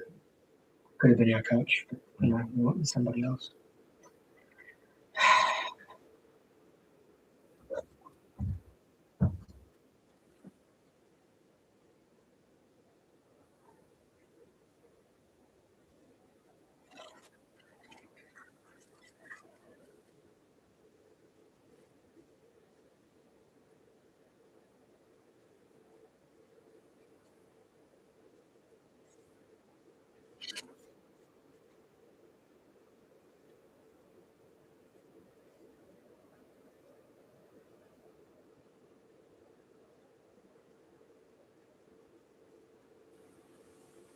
Where is Wren Road? Mm-hmm. Oh, right. What? I'm trying to find out where this place. Oh, I see. You might go there. No, it's up near Warragul. Okay. Didn't even know it was there. It's on the road that goes down towards your parents. I guess so if you're coming from which is Warragul if Road. you're coming down from like north.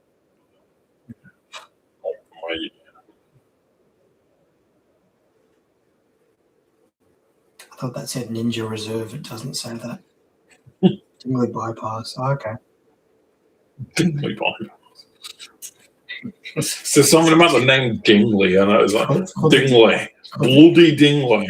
Called the Dingley Bypass for a reason, because everyone bypasses it. Dingley or Dingy? Dingy. Dingy Village. Got that little boat that you blow up. No, that's a dinghy. Dingy Village. No, but it's like, it seems very like north of England, Yorkshire. It's like bloody Dingley. And there wasn't enough that they just had to make a village. It's like Aspendale and Aspendale Gardens. Yeah. You know. Chelsea and Chelsea Heights. Carham and Carham Downs. Patterson Lakes. And Patterson, yeah. But they're nowhere near each other. And Patterson's just the road, not a suburb. And the station. Yeah. The Indian restaurant on the corner with the... Or Yarra Glen and Yarra Junction or Yarraville, which are all nowhere near each other. Shout out to Belgrave. I had the pleasure of being down there last week. Having a coffee. Go past Baronia on your way, which is an absolute shithole, might I add. It is. Baronia Mall, great shopping centre. If you're living in non-1076, that is. I can't stand how this guy's been. Well, I don't think Kyron's coming on, so I think we should just address the absolutely rip-roaring test match that took place last week between Australia and Bangladesh in Darwin. First of all, Higo and Pezza, if you're watching, don't forget to like and subscribe. And Higo, providing one of the best lines of any TGC video I've ever watched. Welcome to Darwin. It's beautiful. The crocs are behind us in the water, and I might fucking jump in. After day one, when Australia were bowled out gloriously for 198 before Bangladesh put up 450 odd in reply.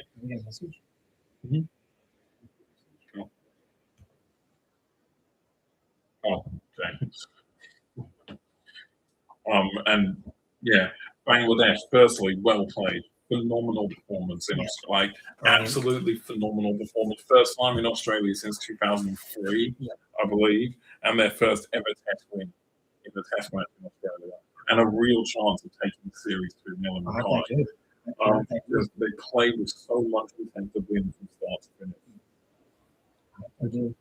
But I mean, look, we'll start with the Australian batting, especially that first inning. Like, just pathetically bad. Like, Marnus Labuschagne especially. Look, I love him because of Brisbane Heat, but I have no idea how he's still playing Test cricket at this point. Like, I've never seen a player look so like, people call it a slump. It's not a slump anymore. It's not a form slump if it's been going on for multiple years. Okay, let's just say that right now. And I know he's moved positions, he tried opening, that didn't work, he's gone back three, it's not worked. I think it's time. He's probably going to play this next test, and yeah. I hope Bangladesh put the blame out and have a clean sweep. They deserve it. Yeah. The bowling in particular, look, and especially like they went into that game.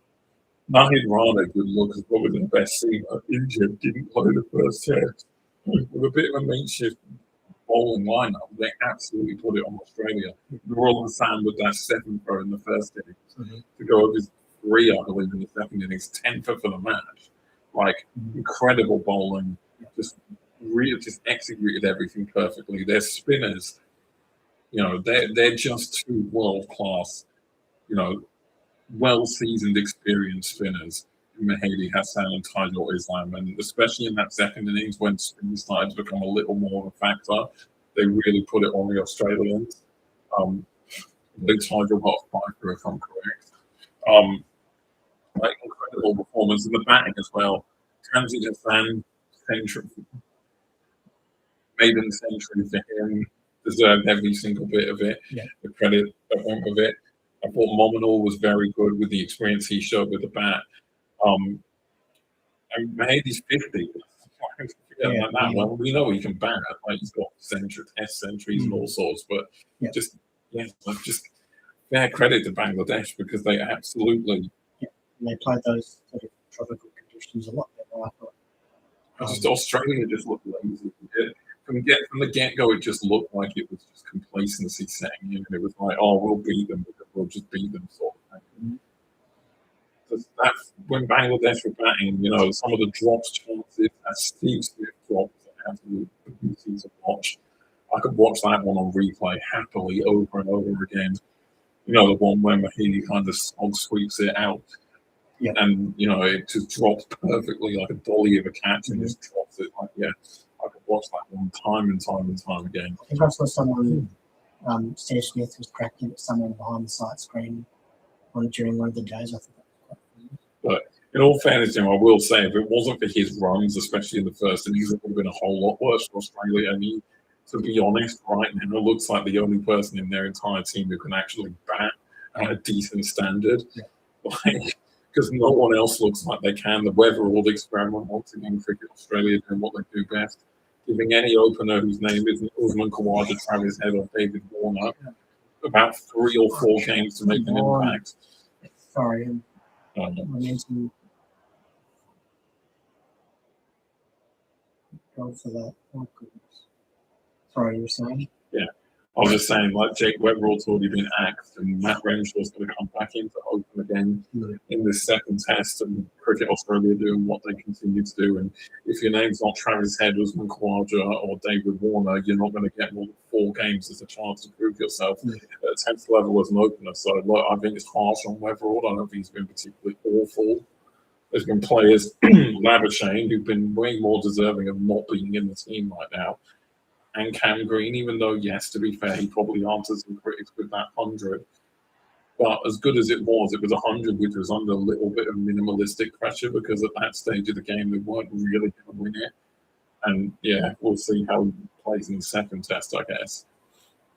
But yeah, and the other thing I want to know, I think like this bowling quartet of Cummins, Stark, Hazelwood, Ryan almost looks like it's starting to run out of legs finally now.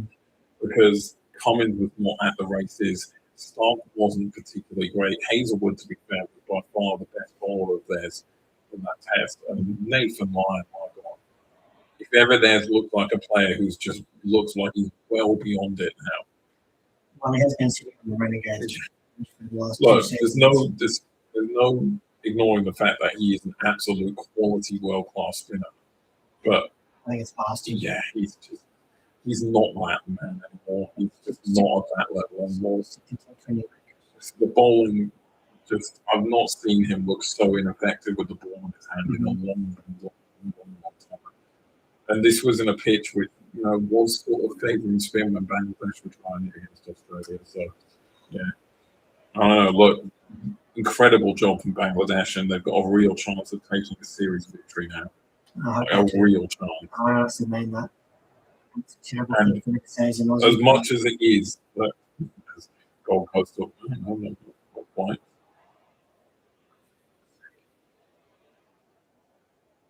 This is what we do. We muck around with the footy. We wonder why I drink. And all those things.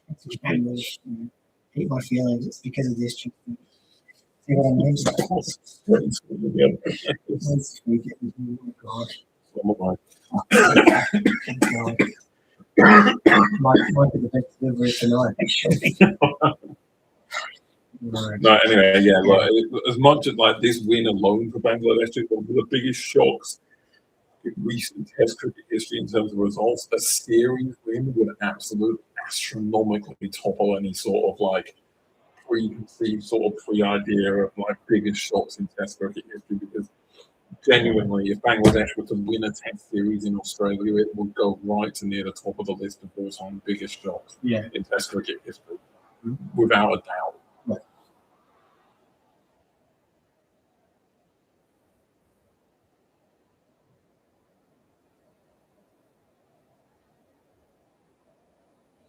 In other cricket news, India comfortably beat Sri Lanka in once again proving India look to any other team. They can change their team, they can bring players in, they just never drop their level. Seemingly, they have become such a powerhouse of cricket. The development from the youth level up has made it so that like these young players coming in just look like they're at home and settled. And all these other international teams perform so far. Australia will obviously have a series in India, I believe, early next year, if I'm correct.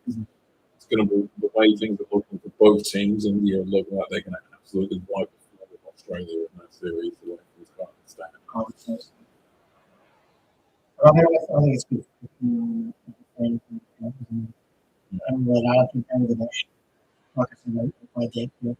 I was mentioning to you on the weekend that Disney was interviewed on NBC, and he actually got asked if it's the best moment of between the two sides. Is it bigger than your double century or not? I think you said. I don't think not much is going to top that. A night watchman, tail end batsman hitting double 100 is going to be very hard to spot.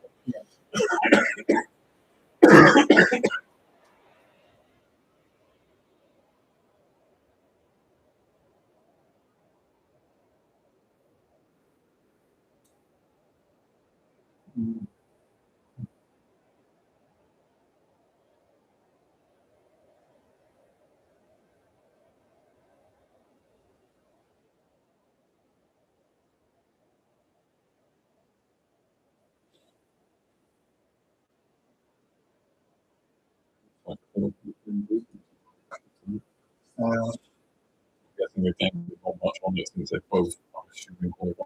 That's a good question. Is there rules and ramifications on that? Well, it's true. Finished higher up, Brisbane, no. Collingwood at 8, and also no. Even if Adelaide lose to GWS, which is 5 now. So no, I don't think it's going to make any difference. We're Brisbane. But, if they lose, though, Hawthorn could take their spot in Melbourne even.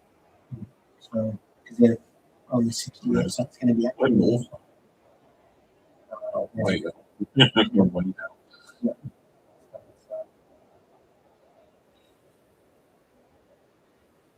We're North. They've been better this year, though. They've been Carlton. I yearn for those days once again. Yeah, it's Could actually you imagine if Carlton go ahead and win the whole thing now? I'll leave. Like I said to you after, and I was good on my word, by the way. Yeah. After they beat us, I said I'm leaving the city, and I did for the day. Yeah. That's exactly what I'll do. They're not going to win it all the way. That's not happening. I was actually thinking as I was walking up to your place. I'd love to watch that live stream again if we actually beat them. That was a really good night. Just watch the game back. Yeah. When we could, and then how the tables have turned. Yeah, but it's like, you know, momentum. What if they take their momentum into the finals and just go ahead and win the whole thing? Honestly, it doesn't happen. I'm guessing there's no team you would rather not win. Mm-hmm. Just the way it's been done as well. You'd rather Collingwood win, basically. I don't want that to happen either. Sydney, they've screwed their season. I think Fremantle have been the best team. What do you mean Sydney have screwed their season? Because of what happened with their players, which we won't talk about. So 5 of their best. But hang on, if Fremantle win, what that mean they've won it for the first time? They will. So they're only one premiership for us. Welcome to the one. Yeah, they've had a really good season. They've been the best team all year. So for you, the worst final possible would be the Carlton final. For Victoria, but not so good for them. Who, if that was to happen, who would you rather win that game? That'd be about the time where a nuclear blast comes up and obliterates anyone within a 1 kilometre radius. I hate to say that. That'd be the ultimate for me. If you had to pick a winner, surely Collingwood, right? Because they've won so many of that. Because for Carlton, it would be more like they would start mocking you because they've ended that drought. Yeah, it probably would, because they've done nothing in the last 30 years. And played multiple great finals. Yeah. Well, they haven't been in a final since 1995. It doesn't matter. It's the last game of the season. Shoulder again. What would it matter if he got injured or not? It's still the last game of the season. Well, he's already played more games than Carlton. People told us he would. That's a goal, isn't it? And they said he'd only play many games as the number on his shoulder. His shoulder's gone again. And he's played every game. So there you go. Ooh, that's nasty. Get him off the ground. He's sticking out there. Good on him.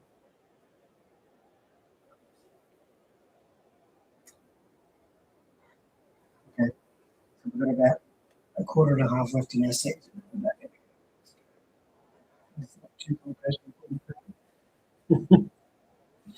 So good to see half their membership base is here tonight.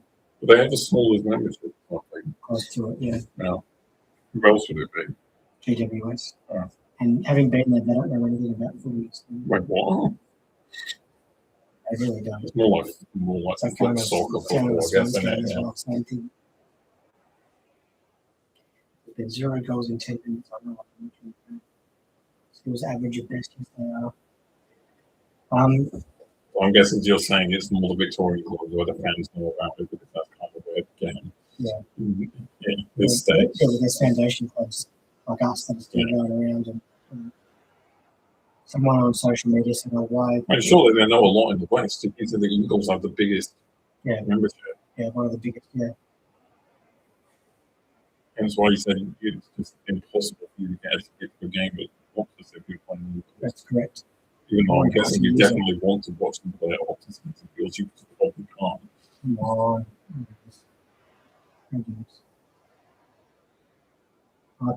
Well, you.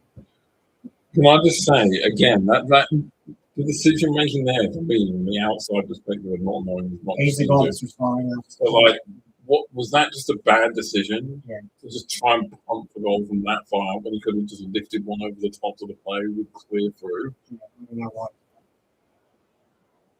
He's retiring off the top, so I don't really care.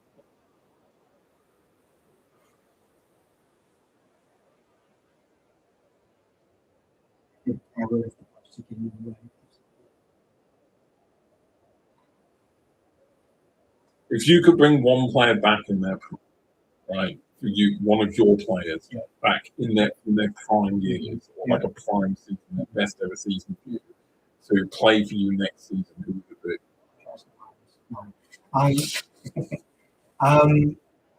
Any hero? Yeah. Like in their prime, like the best season, like that player's best season for you. Like or not Nick Reaver. If we're talking eras and Reaver. No, I'm just saying like a player in their prime with their best season. Because he was unstoppable in his prime. I think I told you about that 1992 season when he played like 7 games or something. It was the first 7 games. Over 100 goals or something.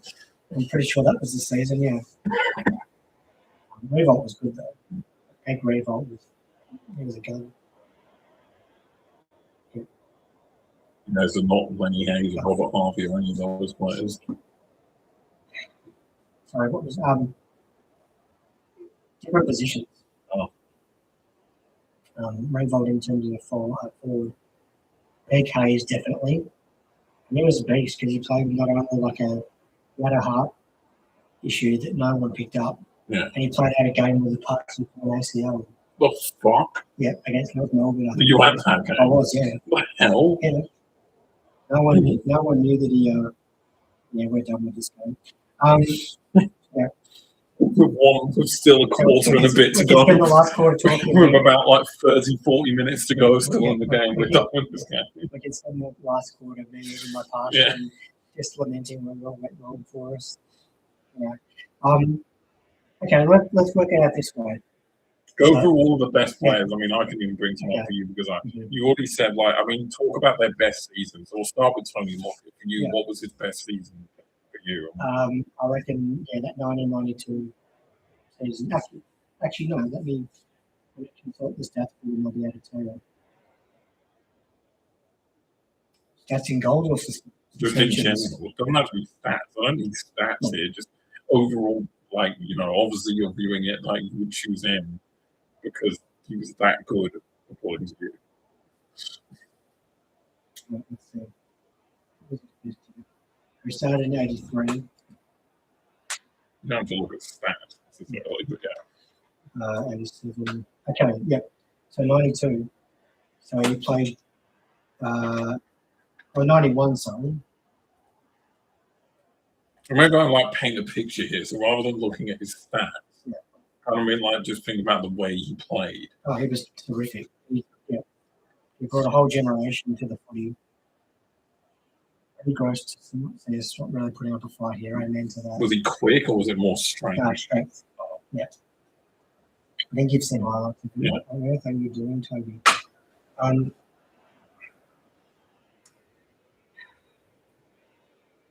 When does the Phoenix season start again? 100 points is back on here. Anyway, Tony Lockett. And the crowd goes mild. Just a basic strength and had some really good drills with big gorilla, big tough forwards like that North Melbourne guy. I think was there any particular player we had like a rivalry with? Nick Martin from North Melbourne. Oh, that kind of thing. Yeah. I'm guessing you got into a couple of history clubs with them. There was that game at Moorabbin, I think I showed you the highlights, and Not one where we like punched him in the face. had him in the headlock. Yeah. That was basically it. Yeah, that was one of the peak eras of AFL, I think. What, early 90s? Yeah, early sort of mid 90s. I mean, it was good when he went to Sydney, so I don't count that. I guess not another one. So you're getting your wish now. Yeah, you're not doing it yet. Yeah, so yeah. From Tony Lockett to someone you've watched many a time, probably a good 80+% of the games he ever played for you, Nick Reebold. Yeah. Fantastic. Didn't start his career well because we had Malcolm Bly, who coached Adelaide to back-to-back premierships and coached 16 games for us, and then we sacked him. Because if there's one thing you need to know about St Kilda, we sack coaches like we have what do with. You don't sack this coach. We thought we should, based on this. I think at the time we got sacked by Fremantle. Well, there you go. Little kid's not enjoying the Saints game either. But anyway, back to Nick Reebold. Absolute gun in his prime. Hit 9 goals for us against. I missed it at the max. He hit 9 goals against Brisbane. I think it was our last game of the season. Again, we couldn't play finals. I think I was telling you it was my mum's 60th birthday. Another milestone coming up next week too. So thank God our season will be over by then. It was fantastic to watch that Toberg, I think I mentioned in that 09 prelim where I was in the second level of the Southern Stand. I had my back to the play for the last 90 seconds. I was that nervous. Yeah. I couldn't watch the game unfold because we were finally going to make a grand final. Yeah. And we were the best team all year. And the less said about what happened the week after, the better. So, yeah, take Nick Revolt, basically. He was basically using, probably, I'm assuming you would describe the heartbeat of that team. Oh, shit, yeah. Amazing captain. Oh, he was your captain. He pulled us up off the canvas many a time. Was Lockett ever your captain? No. Oh, it wasn't? No. Oh. Danny Frawley, who, rest in peace, he was our captain. It's I mean that early 90s side. I mean, if we're going to talk about sort of all time sort of best sides, I think they had better than 2009. No. Oh, okay. But in terms of the year and the way the game was played, I would say that comes pretty close. Robert Harvey, Tony Lockett, Lowe, Vicky Winmeyer. Speaking of another one you could mention, Robert Harvey. Yeah. Coach here. Yeah. What for you was one? I mean, again, you're someone you probably saw a lot of games play. Yeah. What for you was his best sort of year? He won back-to-back Brownlows in 97, 98. So those 2 years, it was just quality. You couldn't. I remember one of the commentators saying it's like trying to tackle him you couldn't tackle him in a phone box or something like that. Oh, not a big, strong. No, just quick and. He was more quick. Yeah. And I'm not sure if I've told you this story, but I will because it's epic. So he played to fasciitis in his foot, right? Yeah. And the saying goes that the only way you can get rid of it, and I'm not a doctor, but basically like it's a tendon in your foot, and it's really painful until you actually sever the tendon. Yeah. And then you get that relief. He had this during the season, and basically he got the surgery. Got it. No, he's like, fuck that, I'm not getting surgery, so he didn't. And this is what he did. Yeah. And this is absolute folklore from any Saints person that I know and that you'll ever meet will tell you the same story. He proceeded to jump on and off his kitchen table onto the kitchen floor to sever the tendon. And it worked. And he did it. And he played like the next week or something. Rather than getting a surgery to surgically sever it. Yeah. And this is going in the group chat. He chose to sever it by basically jumping off the kitchen table. What? I mean, I've heard of DI people trying to do surgery, but I'm blown away at that. That's definitely a sort of do not try this at home thing.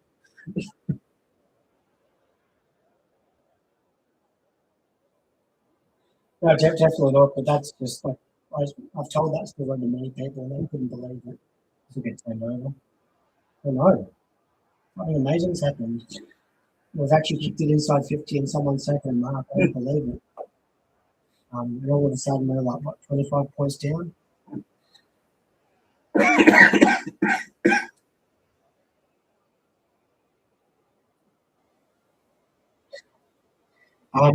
Yeah, true story. Robert Harvey was your captain, I'm sure. Maybe co-captain for a while. Yeah, co-captain's for like I did this year. And I was actually watching. Maybe we're coming home with a wet sail, who knows? Another injury. There you go. Fitness guy. Are they going to cheer him off? Are they going to cheer the conditioning guy off? It's going to be your last game, I think. If they don't hire somebody new this season, it's going to be this, and we're going to get a lot angrier next season. Trust me. We've had that many injuries this year; it's been ridiculous. Who else? I could talk about Lenny Hayes. Yeah, Lenny Hayes. I mean, yeah, we talked about him before. Played a game against North Melbourne here with a partially torn ACL, and I didn't find out for 2 days after the game. He partially torn his ACL. But what would you say his sort of peak years were? Those grand final years, definitely. He carried us. He lifted us in that 2010 grand final. He kicked a goal from outside 50, which he usually never did. He found a bit of, you find that extra strength to what was he, pace, power, or? Oh, just strength. He had a rugby league background, so it was like the weaving and defending off and whatnot was his strength. I've always enjoyed it to come here and watch him play. I'll send you some highlights of his. There's plenty of highlights of him. I remember that. I think it was that. I know it wasn't that 55-point comeback against the Dogs, but it was another game we played against, and he tackled a Bulldogs bloke like he was a rugby league player. I completely flattened him out. One of the best tackles I've ever seen. And until he once held the AFL record for like most tackles ever. Yes, yeah, that's how good a player he was. Oh, bloody. Who else have we got to mention? The one bloke I do want to talk about, I'll give him a shout out. He was one of the better defenders in the AFL, but he never kicked a goal in his career. What? He was in our 97, almost at 97 premiership side.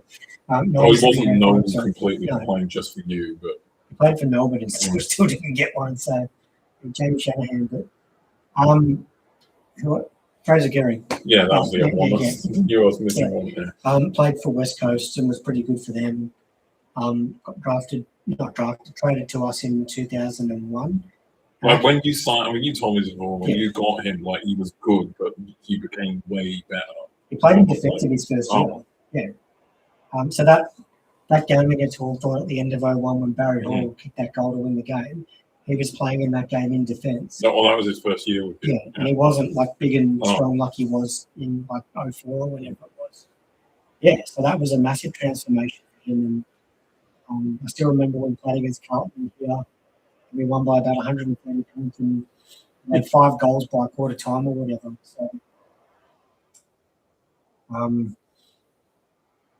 it was centerpiece of one of your most infamous moments. Yeah, do we want to talk about that? Yeah. The pitch invasion. Yeah. Where do we start? It was a game to remember for the wrong reasons by the end of it.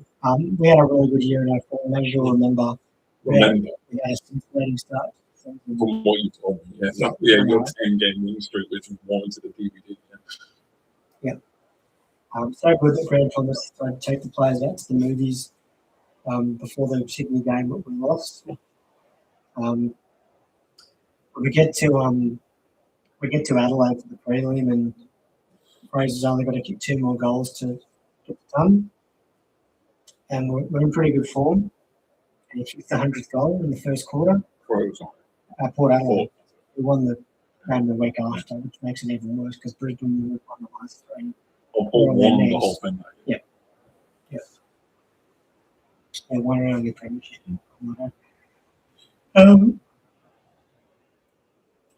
And yeah, like the crowd invaded the ground, and that was basically it. Like the momentum swung to Port. Gavin Wanganen, who's Messiah's uncle, kicked the goal out of his arse, and basically that was it.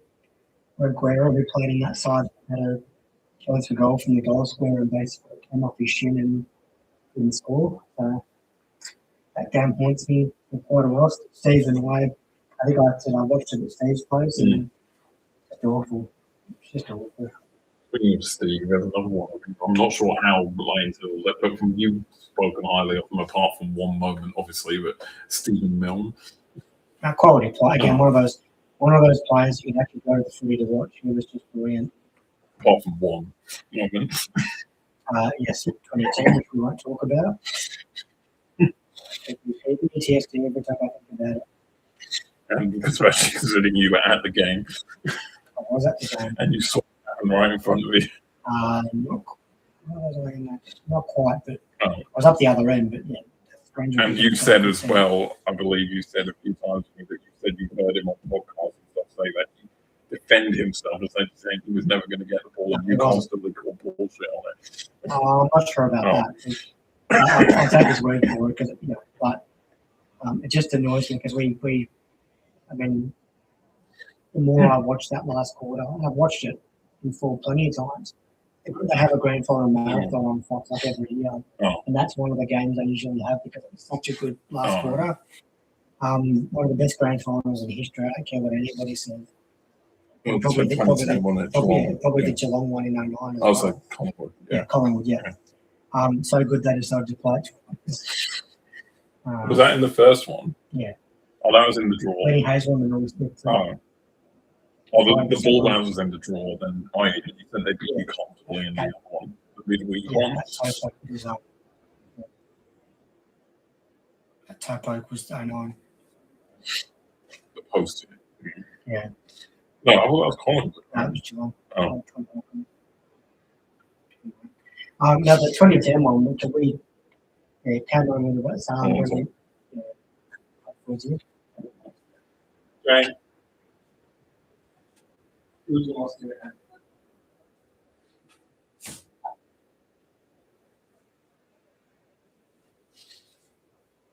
You're my phone.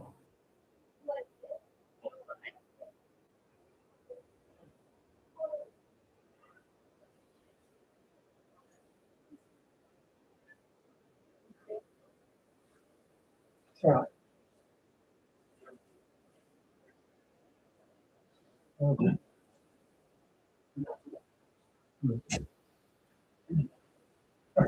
Here we go. At the end of it's retiring basically is going to be on a thing for life now. What? Like the AFL looks like put his like how selfish you go.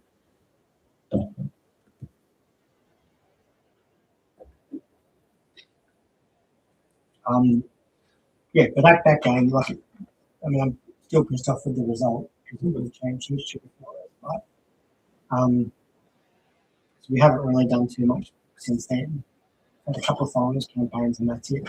We, so much so that we had the magic of playing a ramp at Richmond at Metricon with Carrara in a semi-final. We've got a game at a final against the Bulldogs together.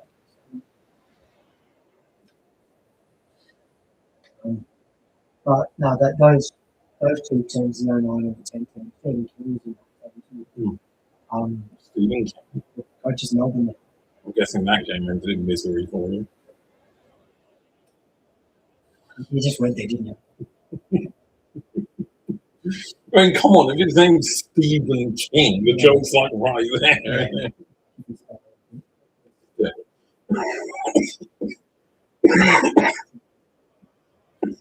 Yeah, it did.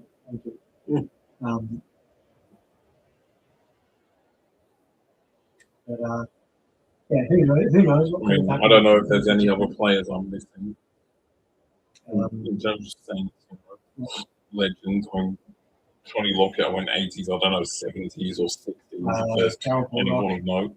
On a 66 Premiership captain. Cowboy Hill. Hmm? Cowboy Hill. Who? Oh, okay. Forward in the 66 Premiership.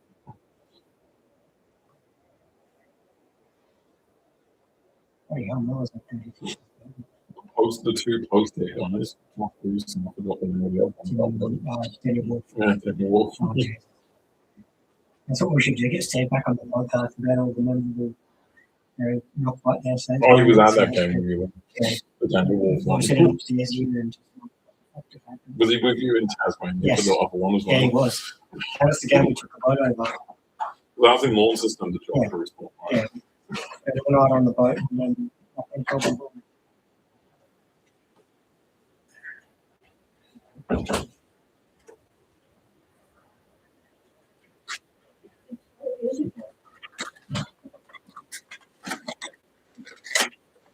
With ignore our food people.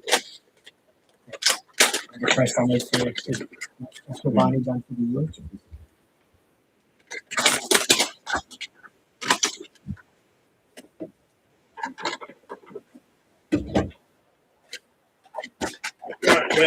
There's more Goliath. Told you it's big. It's not last one. Hmm? It's not last one. Yeah. Yeah.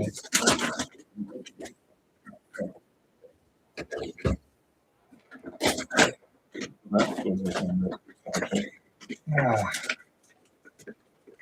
So I can comfort it while I'm watching the game right after. Oh my God, it's a miracle. The comeback is on, people. Compact is on. How funny is that? You're not that far behind. Yeah. It's still possible for you to win from here, but like it would be remarkable, wouldn't it? Thanks, yeah. Mm.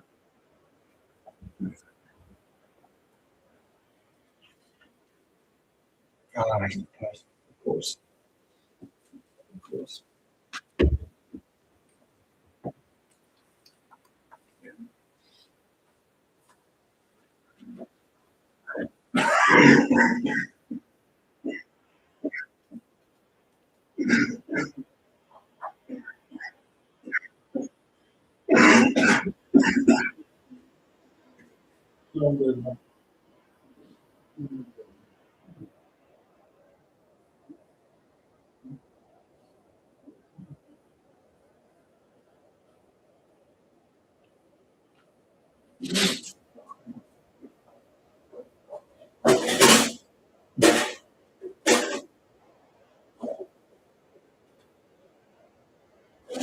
Oh, another shot for goal here. Another shot for goal. Okay, 5 goals.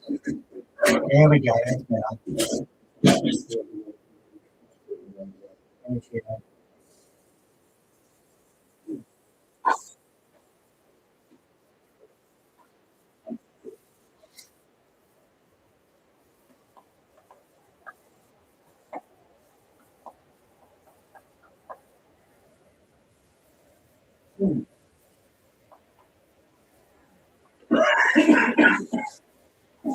All right.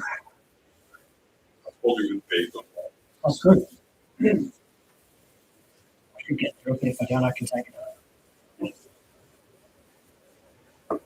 I'm sure you can probably do it. I'll probably just get the tray because, yeah, after spending close to $400 on a scan, yeah. So that's all, yeah. So I'll get back. Yeah.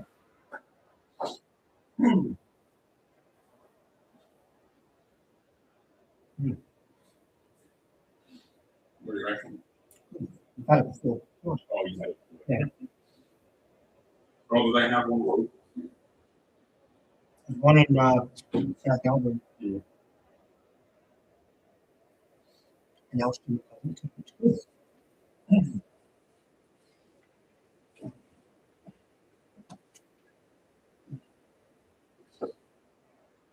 You can see people, we've really done a good job with space management.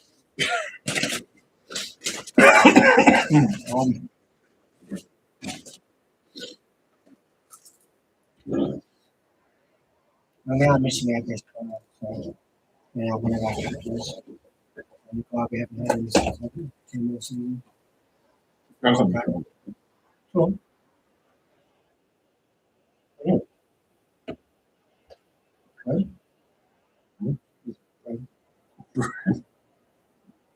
chicken.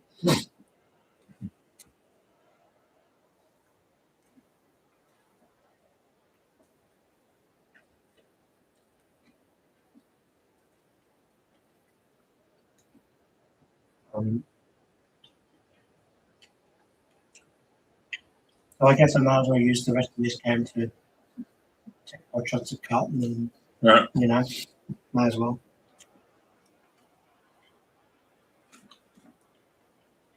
Every pot shot you take with them will take them one step closer to winning. Oh, Or winning the whole thing. I'm happy to put it on the record. For how long? 3 months. We're going to fly to Italy with friends and wherever my folks are going. I'm like, extra flights to swimming.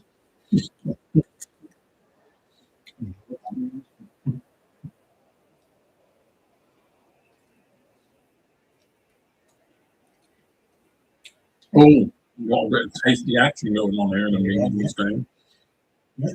Yeah. There's that 5 game for the rest of the season.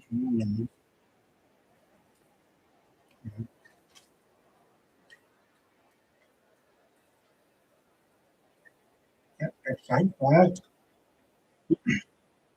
And long. Oh, a punch there. Oh. You guys there, the people terror. I love that guy. He was like, yeah, come on, bring it.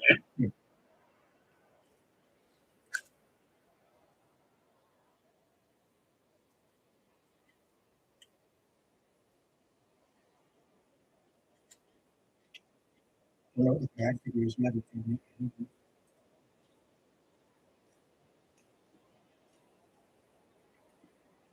I actually feel well than a Melbourne City game. No, it doesn't look like it.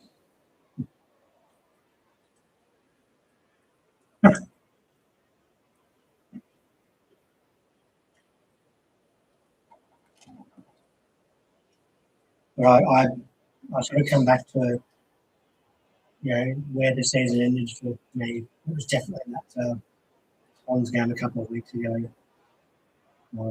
Not the first game, which was just, I knew it was going to be deja vu. That's how much you cannot trust this team.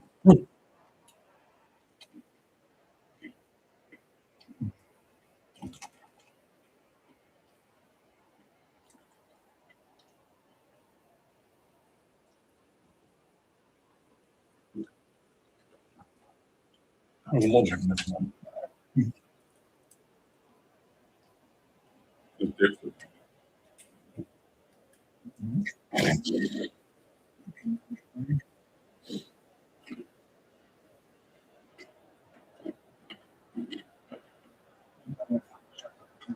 Yep, there we go.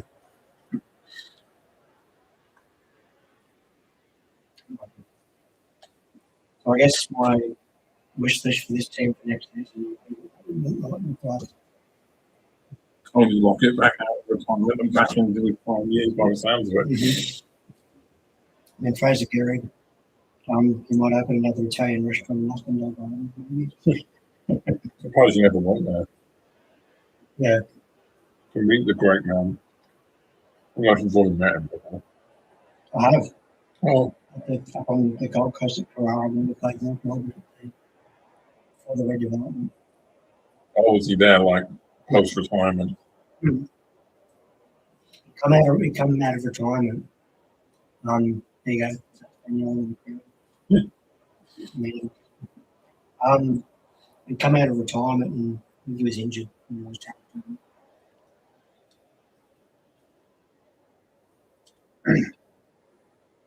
But I must say there will be one stage team in the finals this season.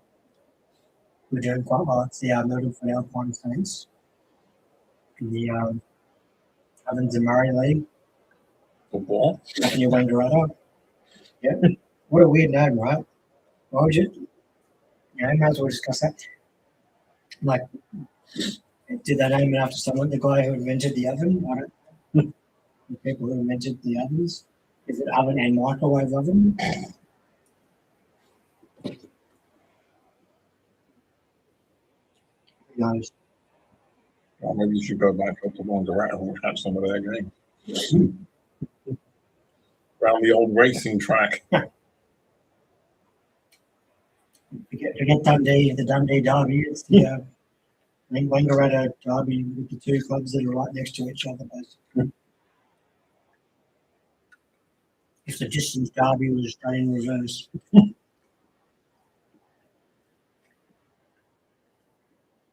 Don't too much like shit. And so, yeah. Sorry, Saints supporters, I'm so glad I didn't go to this game. Yeah, sure.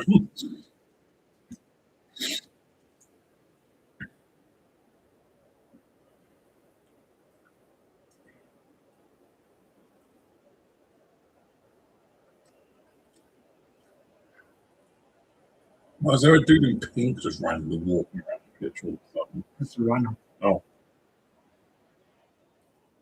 Who also used to play for us What?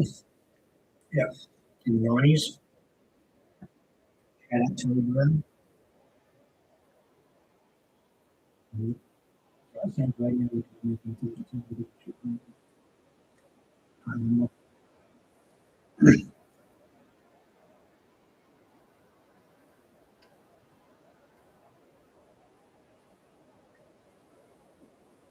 What's that dude's name again?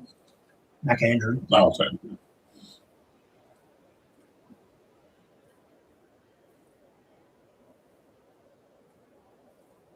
That's fine. Years ago, come back to him. Can you imagine? And it's the most supportive thing that probably ended up happening.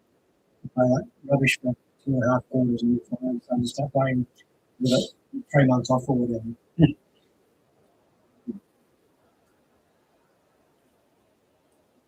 3 months? That's not right. Mm-hmm. 2.5. What? So we don't start pre-season training until mid-November. That's such early time. It's not too early.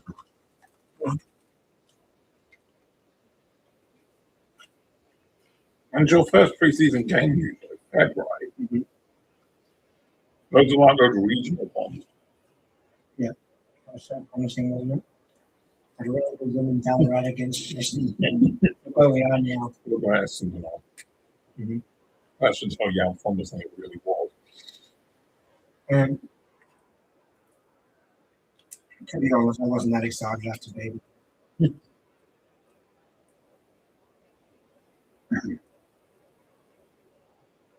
Still lamenting why would you play us at that cow paddock every week? It's good enough for Western United, I suppose. How paddock of a ground isn't the home ground of your greatest ever player, according to you? Not Ballarat, that is true.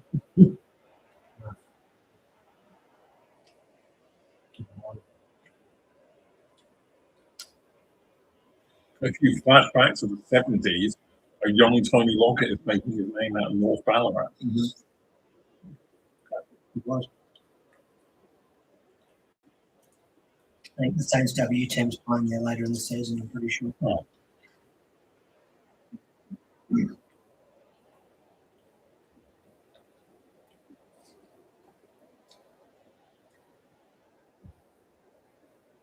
I'm guessing he's lived in Ballarat again now. Other New South Wales. Oh, yeah, that's right. Yeah. You got, I think I was telling you, got a really good thing, but a standing ovation when it was announced at the G and that 150th I was one of the guests. anniversary. Yeah. Oh, he was there, wasn't he? Yeah. And you must have had some players there watching. We did. Him. I'm not sure what year it was. Wouldn't it be walking inside? Village Green great. He was in Texas. Hmm? He was in Texas. his wife is from America. Oh, They usually create a lot of Texan Saints fans over there. I don't know. How do you know if you love misery? I've got that team for you. Woo-hoo. Yeah.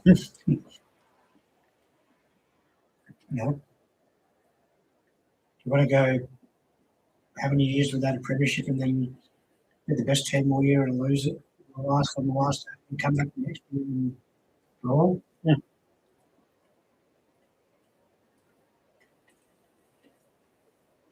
okay, so I think Reebok wasn't at that game. Well, well, obviously Robert Harvey and Lenny Hayes were considering they still part of the club.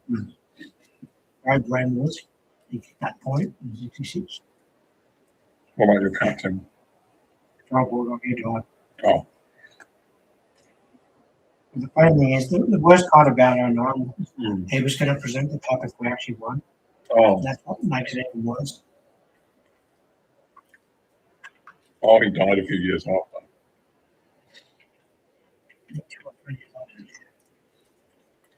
And they interviewed him on the morning of the game.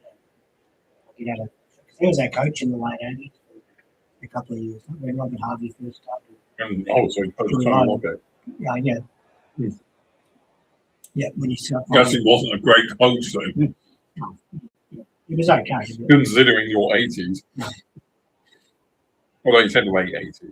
I think we had about 3 coaches doing that. I'm pretty sure.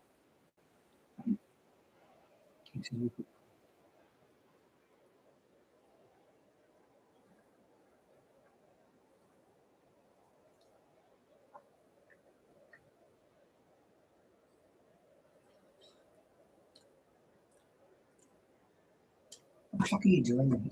Come on. I'm Toby. About 50. About young players. Was Fraser Garrick at that 100? No. Hmm. I don't know what here.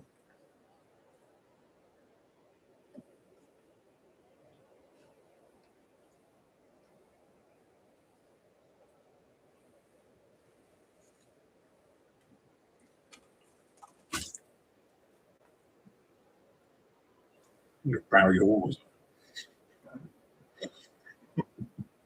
If Tony Lockett got a standing ovation, I wonder what Barry Hall would have got.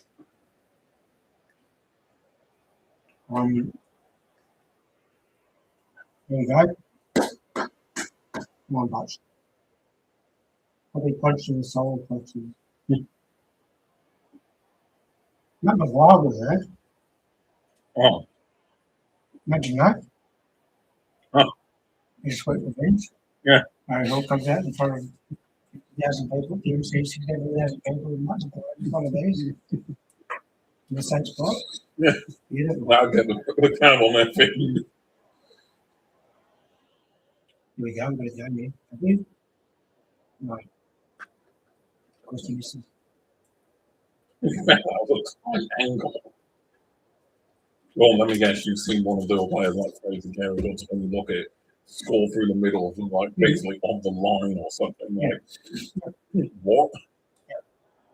He was fantastic, Fraser. I mean, that North Melbourne game, I think I showed you the highlights of where he kicked 8 or 9 goals and basically won it for us in the last minute. But that, I was at that game with my grandfather. And, Well, the game was just done. And yeah, basically we went coast to coast. Mm. So Montana, who was on before, to Robert Harvey, who never missed a target. oh, his passing was Oh, yeah, absolutely brilliant.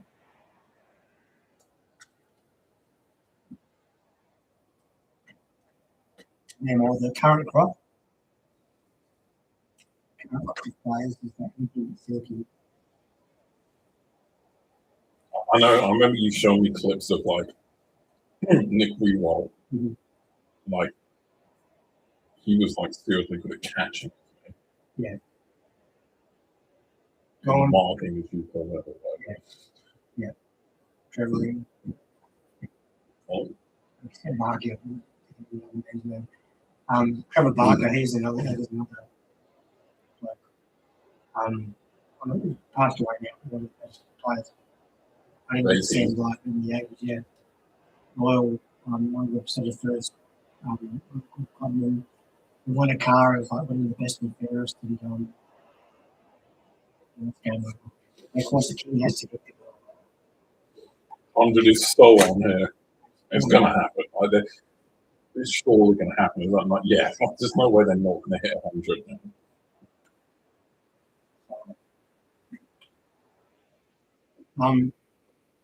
We won a car. One of the best and fairest, and don't have you back to the top. Oh, wow. We were on our knees back then. Yeah. The 80s was a really tough time for us. Oh, money for it. Yeah.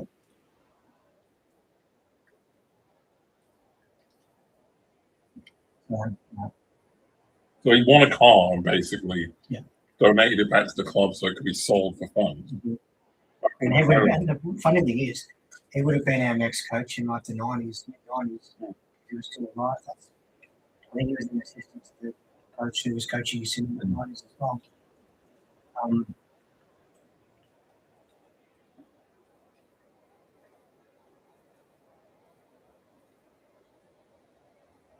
Stop kicking it to him, but he's not going to get the freaking ball.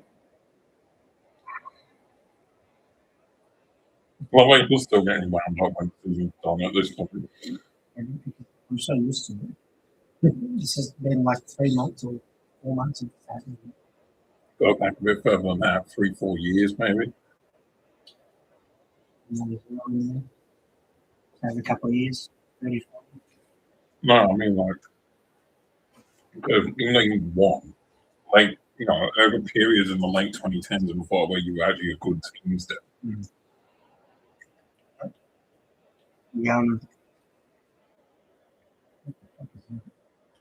I don't know how it got Really rock show if you don't mind. 100 could be on first. He's a really good skill. I like him. Yeah, no, but that's the thing. Like I say to people, somebody on social media said, "Well, why is Kilda still in the AFL?" And I think I said, "Oh, to piss people like you off who don't understand tradition and history and stuff." Like, you know, I joke about our failures. We've produced some of the best players in history. Overall, best moments, some of the most bizarre moments. I mean, outside of that, I mean, probably have to be some of the best players in history. Outside of like that dude who was doing 100 things. Anyone else you can think of who like not a same player, obviously. In the history of the game. Yeah. Okay.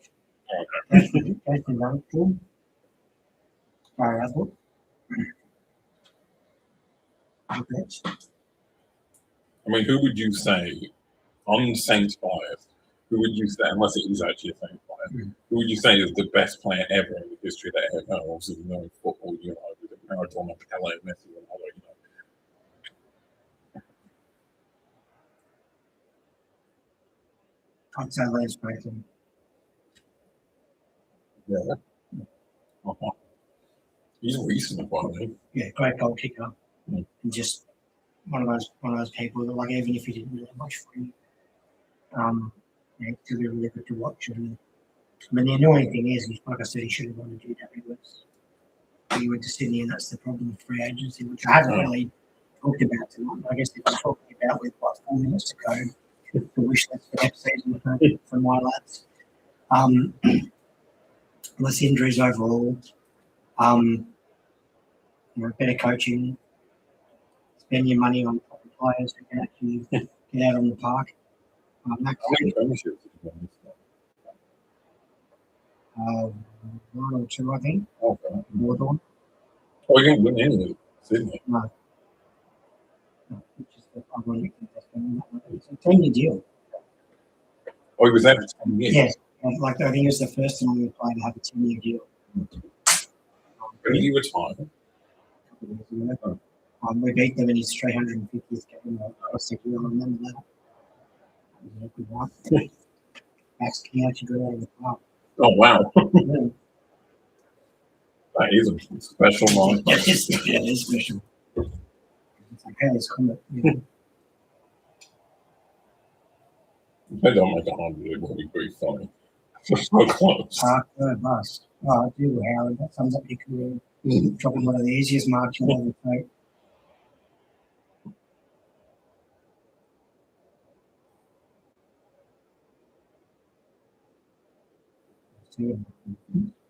More 3 goals. 3 goals in 3 minutes with day before. Oh, really? That game won the biggest record time comeback with 2 goals in the last minute second. That was awesome. It was There's Melbourne. Yeah. Look at Melbourne now. They can play finals. And we're not. Did they play finals last year? No. Oh, okay. It's really good to play.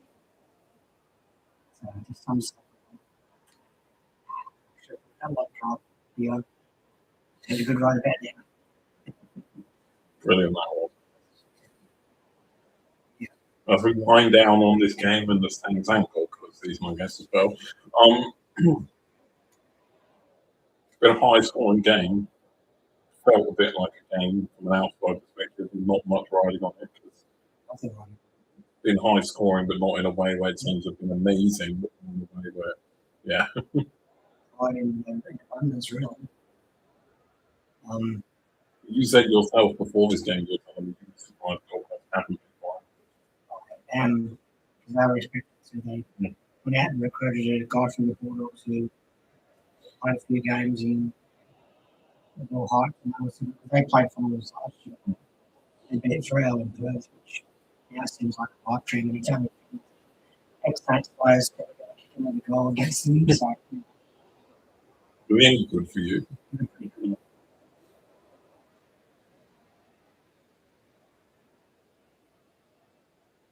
He's played plenty of games at Darwin ground as well. So he's had more wins on that ground in Bangladesh, and he's had more wins. There we go. That's the 100. And of course, it's a former player of yours who does it. He's had more wins on that Darwin ground than How long ago did you have him? about 5 years ago, maybe 3. It was when Ross Lyon came. I think that's when he was left.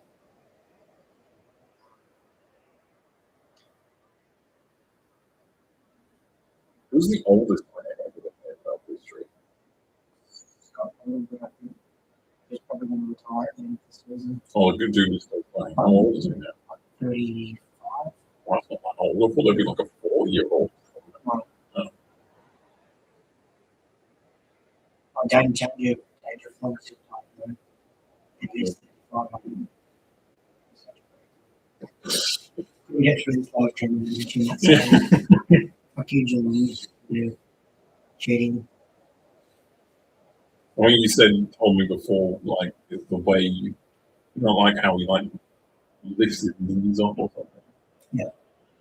We were playing down there a couple of years ago, and he would have freaked people out when we had our first chance of winning the first time. 20-something years, and yeah. I can't stand him. And that's the problem with Geelong. I may or may not have told you this. They're still working out the punishment. Basically, they had a player sign an independent waiver that we wouldn't sue the club or the league or something if we got concussed again. And it's completely blown up in their face. This is a club that gets away with pretty much everything. What's wrong? Yeah. So it gets government funding for their stadium, which has one of the worst pitches in Big Bash history. While we're talking about the upcoming season. Oh, yeah, when Will Sutherland was bowling head height bounces, that was seriously dangerous. Oh, no. Oh, no. It's the end of the season. No, but it might be a shoulder.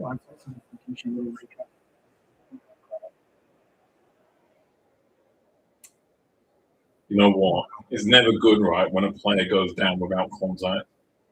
If you look at it back, No, you're absolutely right. he didn't get hit on that side. They hit him on the other side and he still went, yeah.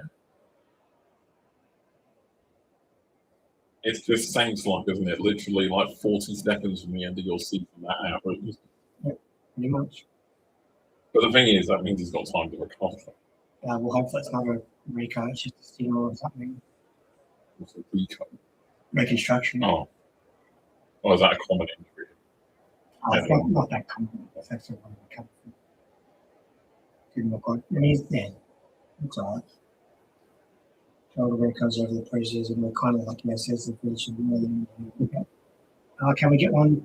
No. And so it takes a mark to finish the game.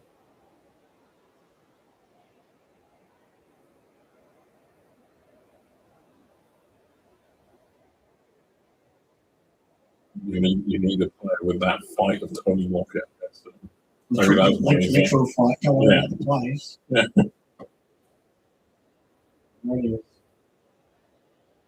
But Tony Lockett never played in the final. No. Not a grand final, no. Played in the same final.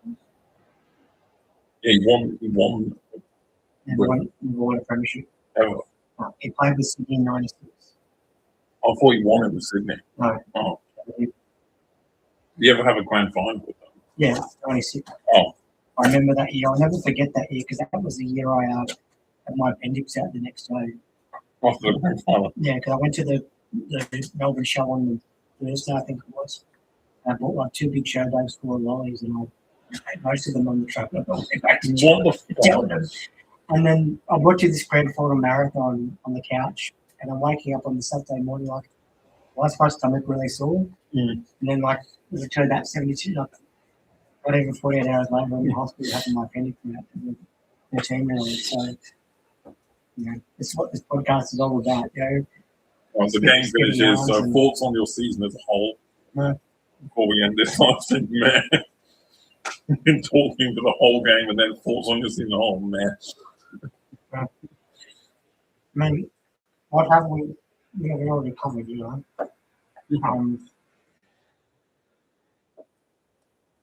probably know more about this season from me in terms of their messages and stuff than I need to sort of relay because it's just been horrible.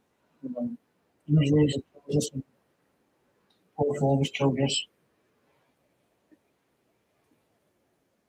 In terms of the quality killed us. I'm really annoyed because I thought we were going to be better than this on a milestone occasion and we don't play well in milestone games, unfortunately. Way better when it's other teams milestone games. Yeah. You're the party spoilers, not the party creators. No. We'll be seeing that Rail playing for us next season. We'll have to wait and see. If he does want to get injured after like 2 games and then miss it, I don't know what his injury was like. Well, it's not too bad. They've got to get rid of that fitness trainer though. They really do. One of my Phoenix mates actually said, I met him now. Wasn't really, I think I was down at the pod for a day, so he works with North Victoria. And he's like, I wasn't impressed by him at all, and now I can see why. There's not so much the injuries, it's the way that we get injured. Like I told you about Max King missing a game because he hit the head with the golf ball in the golf course one before the start of the season. Spider Edward was like playing a big weapon in the 90s. He fell in a pothole in his backyard and injured his knee. It's the Robert Harvey story. Yeah. Well, the Robert Harvey one was more to kind of prevent injury than like. Well, like a remedy for But how wild is that though? Yeah. That's I still marvel at I want to go back to the one that you just said about the dude who found the Spider Everett, I reckon in the 90s, who broke his collarbone in the qualifying final in the 90s. He may have won that year. He played. Okay. I think so. Yeah, pretty good team. It's been won.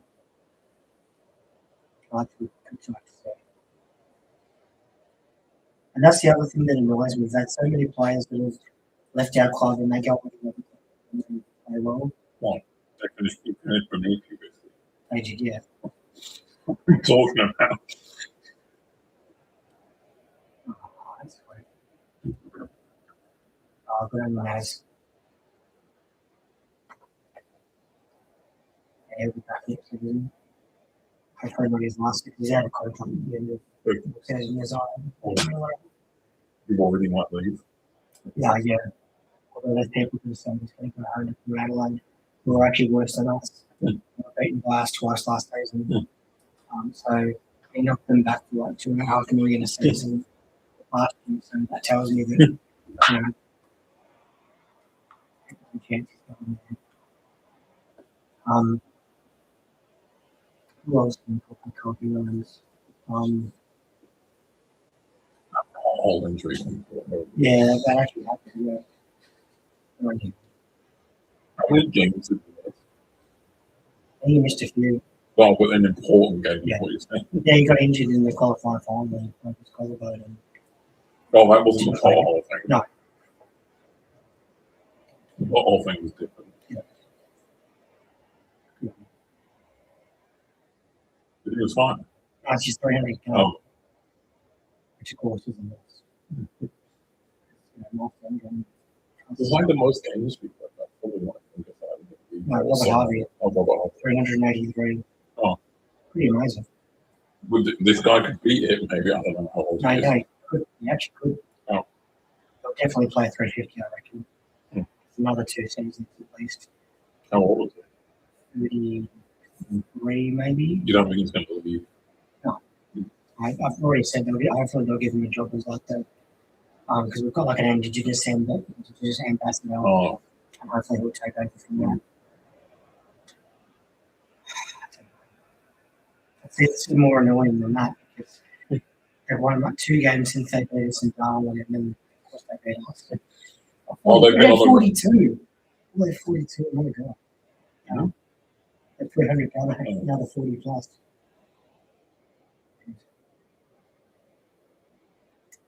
And the crowd goes wild.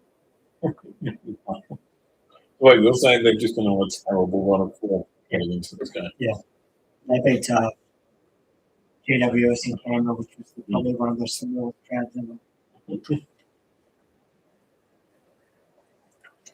But I'll say, yeah, Robert Harvey is yeah. one with the most. on the group chat, I haven't won a first day game since 2020 COVID. What the fuck, really? Mm-hmm.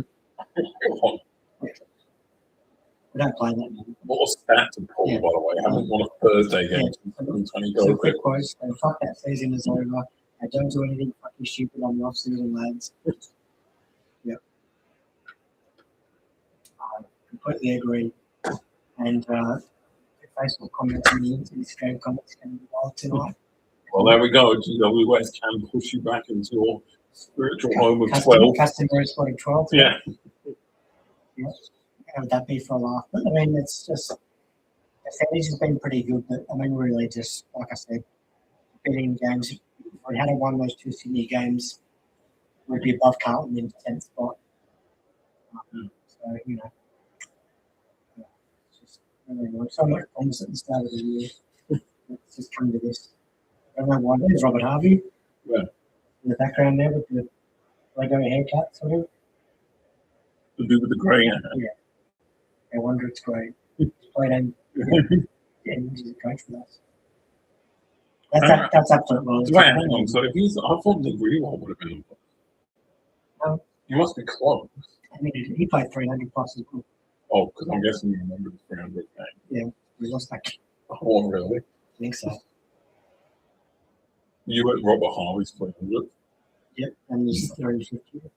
Did you win those? Yeah, he had a good side back then. He retired at the end of 08. He could have kept playing, I think. You must have been young when he came into your team. Yeah, he was like a sit back. I'm sure that photo where I said his uncle, he was like 16 years old in that photo. Also, he's 16 when he played. Yeah, right. Same thing in Greenwald, right? No, he was like 18, I think. Oh, 18. That's the all-time names, all-time players. Oh, here we go. So Robert Harvey, 383. Nicola Revolt, 336. Nathan Burke, 323. He played with Harvey for most of his career. Stewie Lowe, 321. Barry Breen, who played in the 66 Premiership, 300. Lenny Hayes, 297. Oh, well, this guy should be on this list. Times outdated. Lee Montagna, who was on Fox before, 287. David Allen, 275. Cowboy Newell, 256. That's the big of the time. Yeah. I'm assuming your leading goalkeeper's got to be none other than 20. Okay. Well, Zyke, how many games did he play? 197. I'm assuming your leading goal scorer's got to be none other than Tony Lockett, right? By probably Yeah. some distance. That's right. I'm assuming Fraser Gray wasn't there and long enough to break that. Here we go, some good goalkeeper. Oh, yeah. I don't know where he can play. Josh Bruce. Won the goalkeeper in 2015. Oh, yeah. So Fraser Gehrig won the goalkeeping for us like 1, 2, 3, like 5 years in a row. So did Tony Lockett. Let's see how many years in a row. 84, 85, 86, 87. Nicky Winmar won in 88. He probably got injured. And then Lockett in 89, 90, 91, 92, 93. It's ridiculous. That's so silly. Yeah. You basically won your like leading goalkeeper every season he was at your club bar one, and you said it was probably because he was injured. Yeah. Winmar won with 43 goals. So Lockett, to give you a bit of context, Lockett kicked 117 in 87. And Winmar won it was 43 in the next season. So Lockett had 78, 65, again must be injured, 118, 123, 53, probably injured or suspended, then 56 in 94. Jason Heatley kicked 90 in 97. He was fantastic. Okay. Jason Heatley. Barry Hall kicked 44 in 2001. Yeah, Barry Hall won it. Yep. 99 as well. Darryl Bordoff won it 4 years in a row. Cowboy Neal, another 4. What about Harvey Neville won it? No, he was in midfield. What or not? Yeah. Oh, he did. He won it in 08, 09, obviously. 13, 14.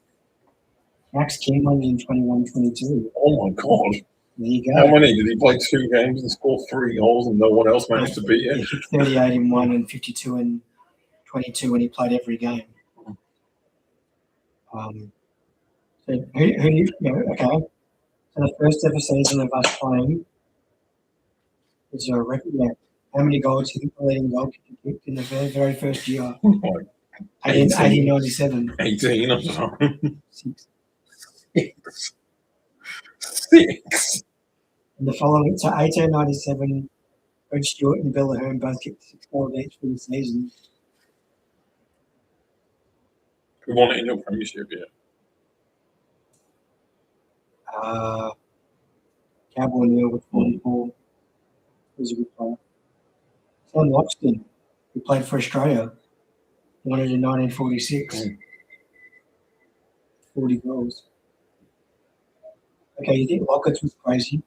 Bill Moore. Lockett's the only one who's done 100 for you, right? I know, crazy. Yeah. Bill Moore as well. He won it between him. So 1930 all the way through to 1940. So he basically won all the way through the 30s. Just insane. No, that Tony Lockett one's mental. Yeah. Yeah. And how many times did he pass 100? Let's see. 87 on the last 3. Oh, he did it with Swans as well. Maybe. I think so. Good question. Famous and Kilda players. Famous and Kilda supporters. Eric Banner, Glenn Maxwell, Scott Boland, Shane Warne. Don't know who else. Am I missing anyone from the famous supporters club? He played at Junction Oval. Who? Tony Lockett played 1 game at Junction Oval. Oh, shit. Oh, must have been towards the end. 1 game at North Hobart as well. You said for Sydney, let's have a look. So 85. How many years did he have there? Came out of retirement as well. 1, 2, 3, 4, 6. He played 4 games in 2002. That must have devastated you when you left. Yeah, I was like I said, I was 9 years old. Yeah. I was crushed. Then, like 2 years later, we make the grand final. So you forgot I was all even that. more crushed because we were the best team. We finished up in the I guess you were probably also crushed when he was in that grand final with Swan. I guess you were part of you wanted them to win just so he could have one. North were a pretty dominant team. Yeah. Can't stand these guys. It's not just Yeah. doing hard work. Exactly. Yeah. Did you play for that? No. Coach Richmond with 3 premierships. Let's see, goals. It's 110 in 95. And then 121 in 96. He's a literal goal machine. Yeah. Like, Oh, it's 1,300 something. It's about the same as Franklin. It's 898 for us before 62 for Sydney. So that's 1,300. so what the most of all time, but not that. I think it's the most of all. I know.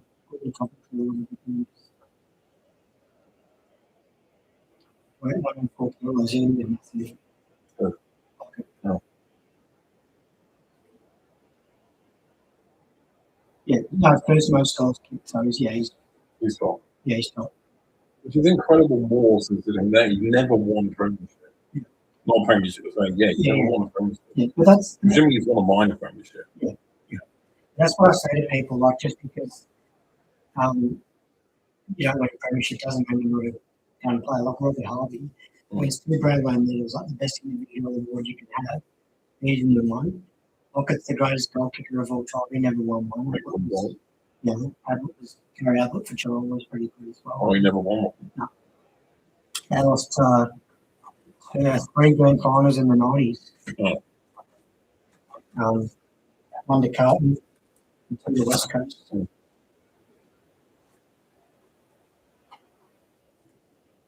was the Lawrence Franklin never won? Oh, no. There you go. What? Lockett's high scoring game of the whole. Of course it's against you. Unfortunately,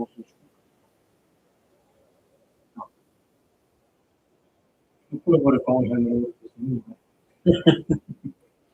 No, he was amazing.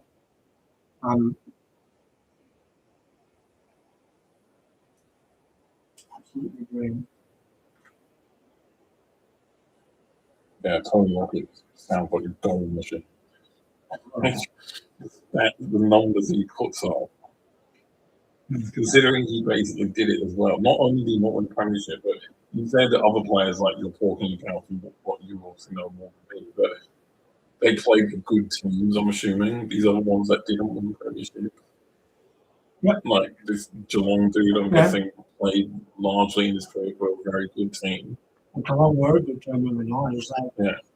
So, 92, they lost to West Coast. That was their first premiership. They were pretty good. 94, the Eagles were pretty good. 95, Carlton won their premiership. Also, they made 3 finals. They got done out of 94. No, sorry, opposite. So North, basically, he kicked along into the 94 final. North Melbourne were leading, and there's clips of it. And he takes a mark in like literally the last seconds and wins the game for him. So North Melbourne were about to win that game. It would have been North versus West Coast in 94. And 95, I think he was tied by then. For sure. So they had good teams for them, but they just couldn't win. Melbourne Bright was their coach. That's what I'm saying. Like these other good players who are up there, but they've got a good team. Tony Lockett played for it as your own admission, a very shit team in the 80s at least. Yeah. And we're still putting up those numbers. Yeah, I mean, that's what annoys me about those early 90s. They were a really good team, but we got was like a semi-final. And that was it. Like we never had really a good chance. In the 80s, you were the literal definition of a one-man team. Pretty much. Yeah, so he was started in 83, and then Harvey and those guys were 87, I think. So, yeah. Like, the fact that like Tony Lockett was scoring 100 goals in the season for a team that finished near the bottom of the table, which is mental. Like, there were probably so many games back then where he was literally the only one scoring goals for you. That's actually a good start worth looking at. How many good figures in the 80s? I mean, you said many times we were shit in there. We were really naive in that position.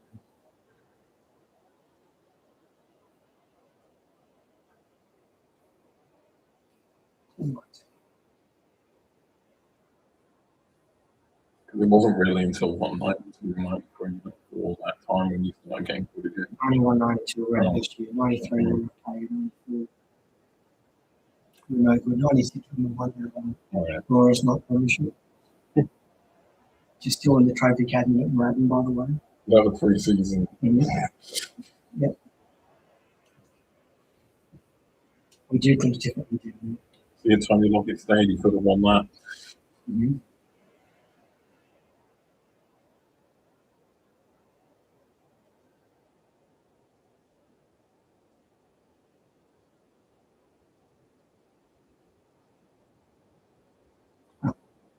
Let's move on to the previous 80s. 9/11, 11th, 10th. Just the other years that Lockett was there. Yes, 83. This is going to be good. You ready? Yeah. 12th, 83. Yeah. 12th, 84. 12th, 85. 12th, 86. 10th in 87. 10th in 88 because we had Brisbane West Coast coming in. And then 12th in 88. Oh, it's 12 bottom back then. Yeah. Oh, no, I don't think it was bottom. Oh. It was close. Mm. Back in the early 80s, it was because it was only 12 teams. Because Fitzroy and North Melbourne was still in it, maybe. 89 finished 14th. Was that 88? 88 maybe, no, yeah. And then 89 back to 12th again. Tony Lockett basically scoring roughly 100 goals almost every season, despite the fact that you were finishing near the foot of the table, which is just crazy. Yeah. It shows how good a player he was. That's like basically the equivalent if like, trying to think like, that's like the equivalent if like Thierry Henry or like Harry Kane played for like,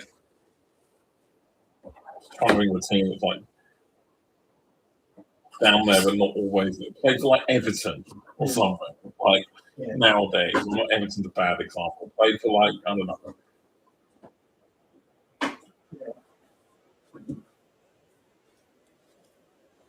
Can't really think of a good example because the Premier League changes names all the time. But basically, like if they played for a team that was almost always down in and around the relegation like kind of zone, but not going down, like that's what the equivalent is. It's just crazy.